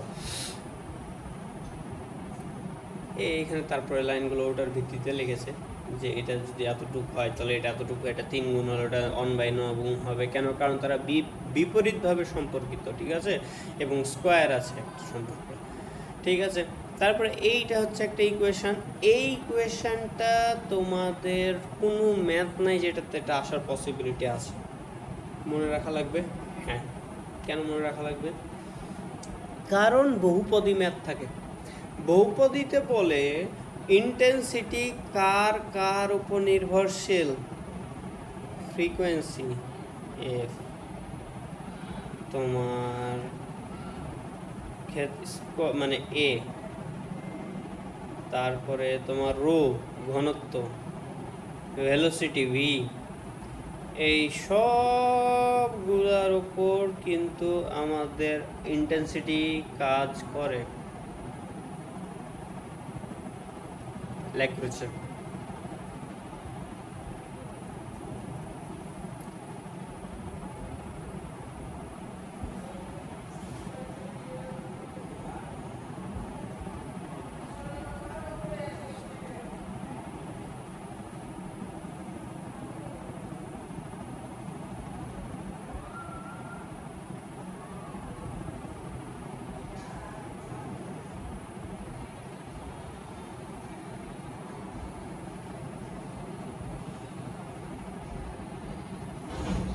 ঠিক আছে, এখন সাউন্ড ঠিক হয়েছে আশা করি। তেমন যাক, এখন শুনে আমি যে জিনিসগুলো বললাম সেটা এখন আবার এখানে সুন্দরভাবে আর একটা স্লাইড তৈরি করা আছে তার জন্য, যে আই কিসের উপর নির্ভর করে। আই আমরা যেটা দেখতে পাচ্ছি সেটা হচ্ছে ফ্রিকোয়েন্সির উপর নির্ভর করে, স্কোয়ারভাবে যদি সম্পর্ক, তো ঠিক আছে। তবে স্কোয়ারের থেকে বরং আমাদের এমসিকিউতে যেটা চাইবে সেটা হচ্ছে কার উপর নির্ভর করে, কার উপর নির্ভর করে না। আমরা দেখতে পাচ্ছি একটা ফ্রিকোয়েন্সির উপর নির্ভর করে, আর একটা কার উপর, বিস্তার উপর, ঠিক আছে। এটা কিন্তু বিস্তার, এ হচ্ছে বিস্তার, তাহলে বিস্তারের উপর। বড় হাতের এই মানে ক্ষেত্রফল, ছোট হাতের এই মানে এখানে বিস্তারের প্রকাশ করে, তার মানে এটা বিস্তারের উপর নির্ভর করে। তারপর এটা কি ঘনত্বের উপর নির্ভর করে, তারপর এটা বেগের উপর নির্ভর করে, যে কী বেগে তোমার সেই একক সময়ে মানে চলছে, ঠিক আছে, সেই তরঙ্গটা কী বেগে চলছে, সেটা হচ্ছে বেগ। তো সেই বেগটা আমাদের লাগবে। তো তাহলে এই যে টোটাল চারটা জিনিস, এই টোটাল চারটা জিনিসের উপর নির্ভর করে, যেটা আমাদের প্রায় এমসিকিউতে থাকে, বহুপদীতে থাকে এবং মানুষ কনফিউজ হয়ে যায়। তার কারণে আমাদের এই জিনিসটা কিন্তু মুখস্থ রাখতে হবে। এটা মুখস্থ রাখতে হবে মানে হবে, এটার কোনো ম্যাথ আসবে না। তার মানে এই না যে তুমি এটা স্কিপ করবে এবং ওখানে আন্দাজি মেরে দেবে, ঠিক আছে। তো এটা আর কি বিষয়। তো এখন তাহলে আমাদের এখানে আর একটা জিনিস আছে, এই শব্দের তীব্রতা, এটাতে না, এখানে আমাদের একটা সুন্দর কথা বলছে, সেটা হচ্ছে যে শব্দ চিহ্নতা বা তীব্রতা লেভেল যেটা, ঠিক আছে, সেটাকে আমরা ইংলিশে লাউডনেস বলি না, যে লাউডনেস বেশি বা লাউডনেস কম, সেই লাউডনেসের একটা সংজ্ঞা দেওয়া আছে। যে শব্দ তীব্রতা যে একটা, মনে করো একটা ভৌত রাশি দেয় শব্দ তীব্রতা, মানে কি তাপ, যে তুমি চিনো না একটা তাপ কীভাবে মাপ বলো তো? থার্মোমিটার বাদে তাপ মাপতে পারবা তুমি? থার্মোমিটার বাদে তো মাপতে পারো না। তার মানে তারকে মাপার জন্য তুমি একটা রাশি ইউজ করো, যেটা হচ্ছে থার্মোমিটার। তার মানে তুমি শব্দের মানে এই যে তীব্রতা, সেই শব্দের তীব্রতা মাপার জন্য তুমি মনে করো যেটা ইউজ করো সেটা হচ্ছে শব্দোচ্চতা, ঠিক আছে, বা তীব্রতার লেভেল যেটা লাউডনেস, ঠিক আছে। তুমি তখন এই মেজারমেন্টটা ইউজ করো তোমার সেই মেজার করার জন্য। তারপরে এখানে তোমার কিছু ইম্পর্টেন্ট কথা বলে দেওয়া আছে, যেগুলো দেখতে হবে। যে তীব্রতা যেটা আয়দা প্রকাশ, সেটা হচ্ছে ভৌত পরিমাপ, যন্ত্র দিয়ে সরাসরি মাপা যায়, ঠিক আছে। এবং তীব্রতার লেভেল যেটা, ঠিক আছে, লাউডনেস, সেটা তোমার হচ্ছে সংবেদনশীলতা উপর নির্ভর করে, ঠিক আছে। তো এই ক্ষেত্রে আমার এখানে যেটা বলা আছে যে প্রমাণ তীব্রতা আই নট এবং সাপেক্ষে মূল তীব্রতা যেটা আই নির্ভর করা হয়। তার মানে তুমি ইউজুয়ালি ডাইরেক্টলি আই মাপতে পারবে না, তোমাকে দুইটা প্রপোর্শনাল রেশিও হিসেবে তখন তোমাকে এখানে মাপতে হবে। তো আমরা যদি একটু সামনে আগাই, সেটার সম্পর্ক আছে, একটা সম্পর্কটা যদি দেখি, হ্যাঁ, এটা হচ্ছে আই নট। প্রমাণ তীব্রতা, এটা একটা ইম্পর্টেন্ট জিনিস, এই ভ্যালুটা আমাদের মনে রাখতে হবে। প্রমাণ তীব্রতা 1000 হার্টজ। আচ্ছা, প্রমাণ তীব্রতা এখন এখানে কিন্তু ছোট্ট করে দেখো, নিচে আরেকটা বক্স লেখা আছে, যে বক্সে লেখা আছে যে প্রমাণ তীব্রতা কেন, মানে আমাদের এখানে 1000 হার্টজ বলতে কী বলছে, যে আমাদের কান যেটা, মানে আমরা কিন্তু আমাদের কানের রেসপেক্ট হিসাব করি, ঠিক আছে, আমাদের কানের রেসপেক্টে আমাদের কান 1000 হার্টজ থেকে 4000 হার্টজ সম্পদের সম্পাঙ্ক সবচেয়ে বেশি সংবেদনশীল। তার কারণে আমরা যেটা 1000 যেটা হার্টজ, ঠিক আছে, 1000 হার্টজ যেটা, সেই কম্পাঙ্ককে 10⁻12 ওয়াট পার মিটার স্কোয়ার শব্দ দিয়ে আমরা হিসাব করতে পারি, মানে ক্ষীণ শব্দ বা যেটা মানুষ শুনতে পায় সেটা ইউজ করি। তার কারণে আমাদের এই মানুষের রেসপেক্টে, তাহলে আমরা এটা ম্যাথ করার জন্য কাকে স্ট্যান্ডার্ড ধরেছি? মানুষের কানকে স্ট্যান্ডার্ড ধরেছি। এই জিনিসটা কিন্তু এমসিকিউতে মাঝে মাঝে, আমাদের এমসিকিউ না কেন বলছি, এই জিনিসটা আমাদের এই খ নাম্বারে মাঝে মাঝে প্রয়োজন পড়ে, ঠিক আছে, যে কেন আমরা এই জিনিসটাকে স্ট্যান্ডার্ড ধরলাম, তাহলে আমাদের এই জিনিসটা তোমাদের লিখতে হবে, ঠিক আছে। যাই হোক, আমরা এখানে তারপরে আবার যদি সামনে আগাই, যে এখানে আমাদের এবার সূত্রে যাই, এটা হচ্ছে সেই সূত্রটা, সেই কমন সূত্র, সেই সূত্রে। আচ্ছা, তো এখানে আমরা যেটা মানুষের কানের সেখানে আমরা যদি হিসাব করি, তাহলে এখানে আমরা যেটা সূত্র আছে সেটা হচ্ছে বিটা = 10 log I/I0 dB।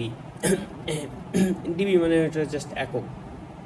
তো এখানে আমাদের জাস্ট সূত্রটা কি, 10 log I/I0। এখানে I0 কি, I0 আমরা একটু আগে দেখে আসলাম যে 10⁻10 watt per metre square, right. আমরা এখানে যদি একটু উপরে যাই, তাহলে তুমি এখানে দেখতে পাবা কই গেল, হ্যাঁ। তো এটা যে 10 মানে 10⁻12 ওয়াট পার মিটার স্কোয়ার, সেটা হচ্ছে I0। তো আই মানে কি, জাস্ট রেসপেক্টে তুমি হিসাব করছো, রাইট, সেটা হচ্ছে আই। তখন এখানে আমরা যদি দেখি যে এখানে দেখো আমাদের এখানে বিভিন্ন ম্যাথ দেওয়া আছে, মানে আমাদের এখানে ভ্যালু দিলে জাস্ট ওখানে সূত্রে বসাও মান পাবো, এবং সে বিভিন্ন কেসের জন্য বিভিন্ন, তোমার মনে করো এখানে ক্যাটাগরি দেওয়া আছে, যখন তুমি ফাইনালি 0 পাবো, আই এবং I0 যদি ইকুয়াল হয়, তখন কি লগের ভিতর 1, log 1 এর মান কত, 0, তার মানে পুরো মানটা পাবো বা 0, তাহলে 0 ডেসিবেল মানে কি শব্দযোগ্যতা শুরু হলো সেখানে, ঠিক আছে। আর যখন 3 ডেসিবেল তখন লেখা আছে যে সে কেমনভাবে বাড়ছে বা কী হচ্ছে, তো এই জিনিসগুলো এখানে সুন্দরভাবে লেখা আছে। তো এখানে তীব্রতার পরিবর্তন আমাদের এখানে বাকি জিনিসপাতি লেখা আছে দেখতে পাচ্ছ এখানে, যে এটা মূলত সূত্রটা কীভাবে আসে সেই সূত্রটা আমার এখানে মূলত এখানে প্রমাণ করা আছে। দেখো এখানে তুমি দেখতে পাবো ভালোভাবে, সেই সূত্রটা প্রমাণ দেওয়া আছে যখন তুমি একটা থেকে আরেকটাতে যাবা, ঠিক আছে। সে একটু আগে যেটা দেখলাম সেটা হচ্ছে যে I0 এবং যে কোনো একটা ঠিক আছে, I0 এর রেসপেক্টে কোনো একটা তো এখানে আমরা যেটা বলছি যে এটা হচ্ছে দুইটা ডিফারেন্ট কেসের জন্য আমরা যেভাবে হিসাব করবো, তাহলে একটার ক্ষেত্রে I1 একটার ক্ষেত্রে I2 দিলা, তাহলে এখানে খুব সুন্দরভাবে আমার এক্সাম্পল করা আছে যে কি বলার নাম β = β2 - β1, তো সেই বিয়োগ ফলটার মাধ্যমে এখানে দেখা হচ্ছে যে 10 log 10 I2/I1। আগে কি ছিল I/I0, যখন তুমি জাস্ট একটা হিসাব করছো তাহলে স্ট্যান্ডার্ড হচ্ছে I0 এবং তার রেসপেক্টে যার হিসাব করছো। আর এখন যখন তুমি দুইটার মাঝে তুলনা করছো তাহলে একটা হচ্ছে I1 আর একটা হচ্ছে I2, সেটার জন্য তুমি এরকম হচ্ছে ইকুয়েশন বসাবে এবং সেখান থেকে মান পাবো। তো এইটা হচ্ছে তোমার ফাইনাল জিনিস। আর এখানে তোমার আরেকটা সর্বশেষ যে ইম্পর্টেন্ট জিনিস আছে সেটা হচ্ছে যে বিট, ঠিক আছে।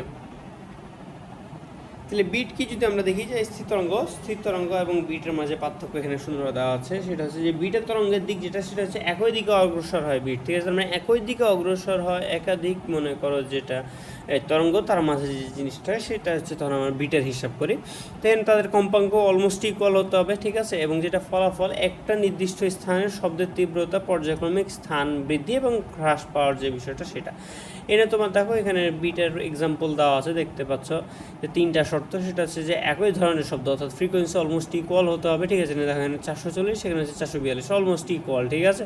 এবং প্রায় মানে এখানে সেটা প্রায় সমান কম্পাঙ্ক বলছে, এবং আরেকটা হচ্ছে যে একই দিকে অগ্রসর মানে একই দিকে যেতে হবে। তাহলে দেখো এই যে দুইটা ডিফারেন্ট, এই দুইটা এখানে ওভারল্যাপ হয়ে একটা বিট ক্রিয়েট করছে, ঠিক আছে। এবং এই জিনিসটা দেখো এখানে একটা অনেক বেশি একটা ইনক্রিজ ডিক্রিজের একটা হয়েছে, ঠিক আছে। এটা হচ্ছে আমাদের একটা বিটের বিষয়, ঠিক আছে। তো এটা আমরা একটা স্পন্দনও বলো বা বিট, ঠিক আছে। এই জিনিসটা এখানে সবগুলো এক্সপ্লেন করা আছে। তো আই থিঙ্ক এখানে সব তুমি বুঝতে পারবো। বা তারপরে এখানে এই যে দেখো এই কোয়েশনগুলো কিন্তু আমরা অলরেডি এর আগেও দেখে এসেছি, জাস্ট ওইটাকে আলাদাভাবে আরেকটা ম্যাথের জন্য এখানে করা কি বলার নাম বসানো। তো আই থিঙ্ক বুঝতে পেরেছো এখানেই আমাদের অলমোস্ট টপিকটা শেষ হচ্ছে। এবং তবে স্লাইড দাও, স্লাইড কিন্তু অনেক কিছু আছে, তুমি জাস্ট স্লাইড যদি দেখো, তুমি স্লাইড উল্টাতে তুমি ক্লান্ত হয়ে যাবে, কিন্তু স্লাইড ক্লান্ত হবে না, বুঝেছো।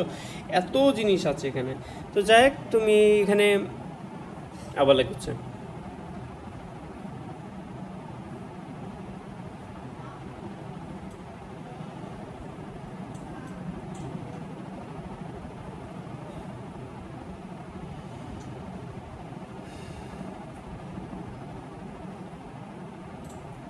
তো যাই হোক, এই লাস্টের দিকে টপিকগুলো এমনি তো লেস ইম্পর্টেন্ট, বাট এখানে তোমরা যেটা করবা যে এই যে পার্টটা আছে এই পার্টটা জাস্ট একটু হুবহু দেখে নিবে এবং দেখে বুঝে নেবে, এটা তেমন কোনো ইম্পর্টেন্ট না, বাট আমাদের দেখতে রাখতে হবে। এবং যেহেতু বইয়ে আছে তখন স্লাইডও আছে, তোমরা দেখে নিবা। এবং এটা হচ্ছে পুরো টপিকটা, এই পুরো টপিকটা তোমরা ভালোভাবে লক্ষ্য করে নেবে। এবং এখানে জাস্ট আমরা অলমোস্ট অনেক লম্বা একটা স্লাইড দিয়েছি, ঠিক আছে, 100 সামথিং পেজের। এই সবগুলো স্লাইড তুমি ঠিক মতো মনে করো দেখে শুনে পড়ালেখা করে তখন তোমার করবা। তাও যদি কোনো পার্টের সমস্যা থাকে বা বুঝতে না পারো সেগুলো অবশ্যই কমেন্ট বক্সে জানাবো বা আমাকে ইনবক্সে এসে জানাবো বা কমেন্ট বক্সে, এগুলো সবগুলোর তোমার মনে করো যে লিঙ্ক অবশ্যই দেওয়া থাকবে, ঠিক আছে। এবং কী বলো নাম যে আশা করি সেগুলো দেখে তুমি সবগুলো ক্লিয়ারলি বুঝতে পারবে এবং তোমার সব প্রবলেম ক্লিয়ার হবে। তাও যদি কোনো পার্টের সমস্যা থাকে তাহলে জিজ্ঞেস করবা। তো এই আর কি, এই পর্যন্তই, ধন্যবাদ।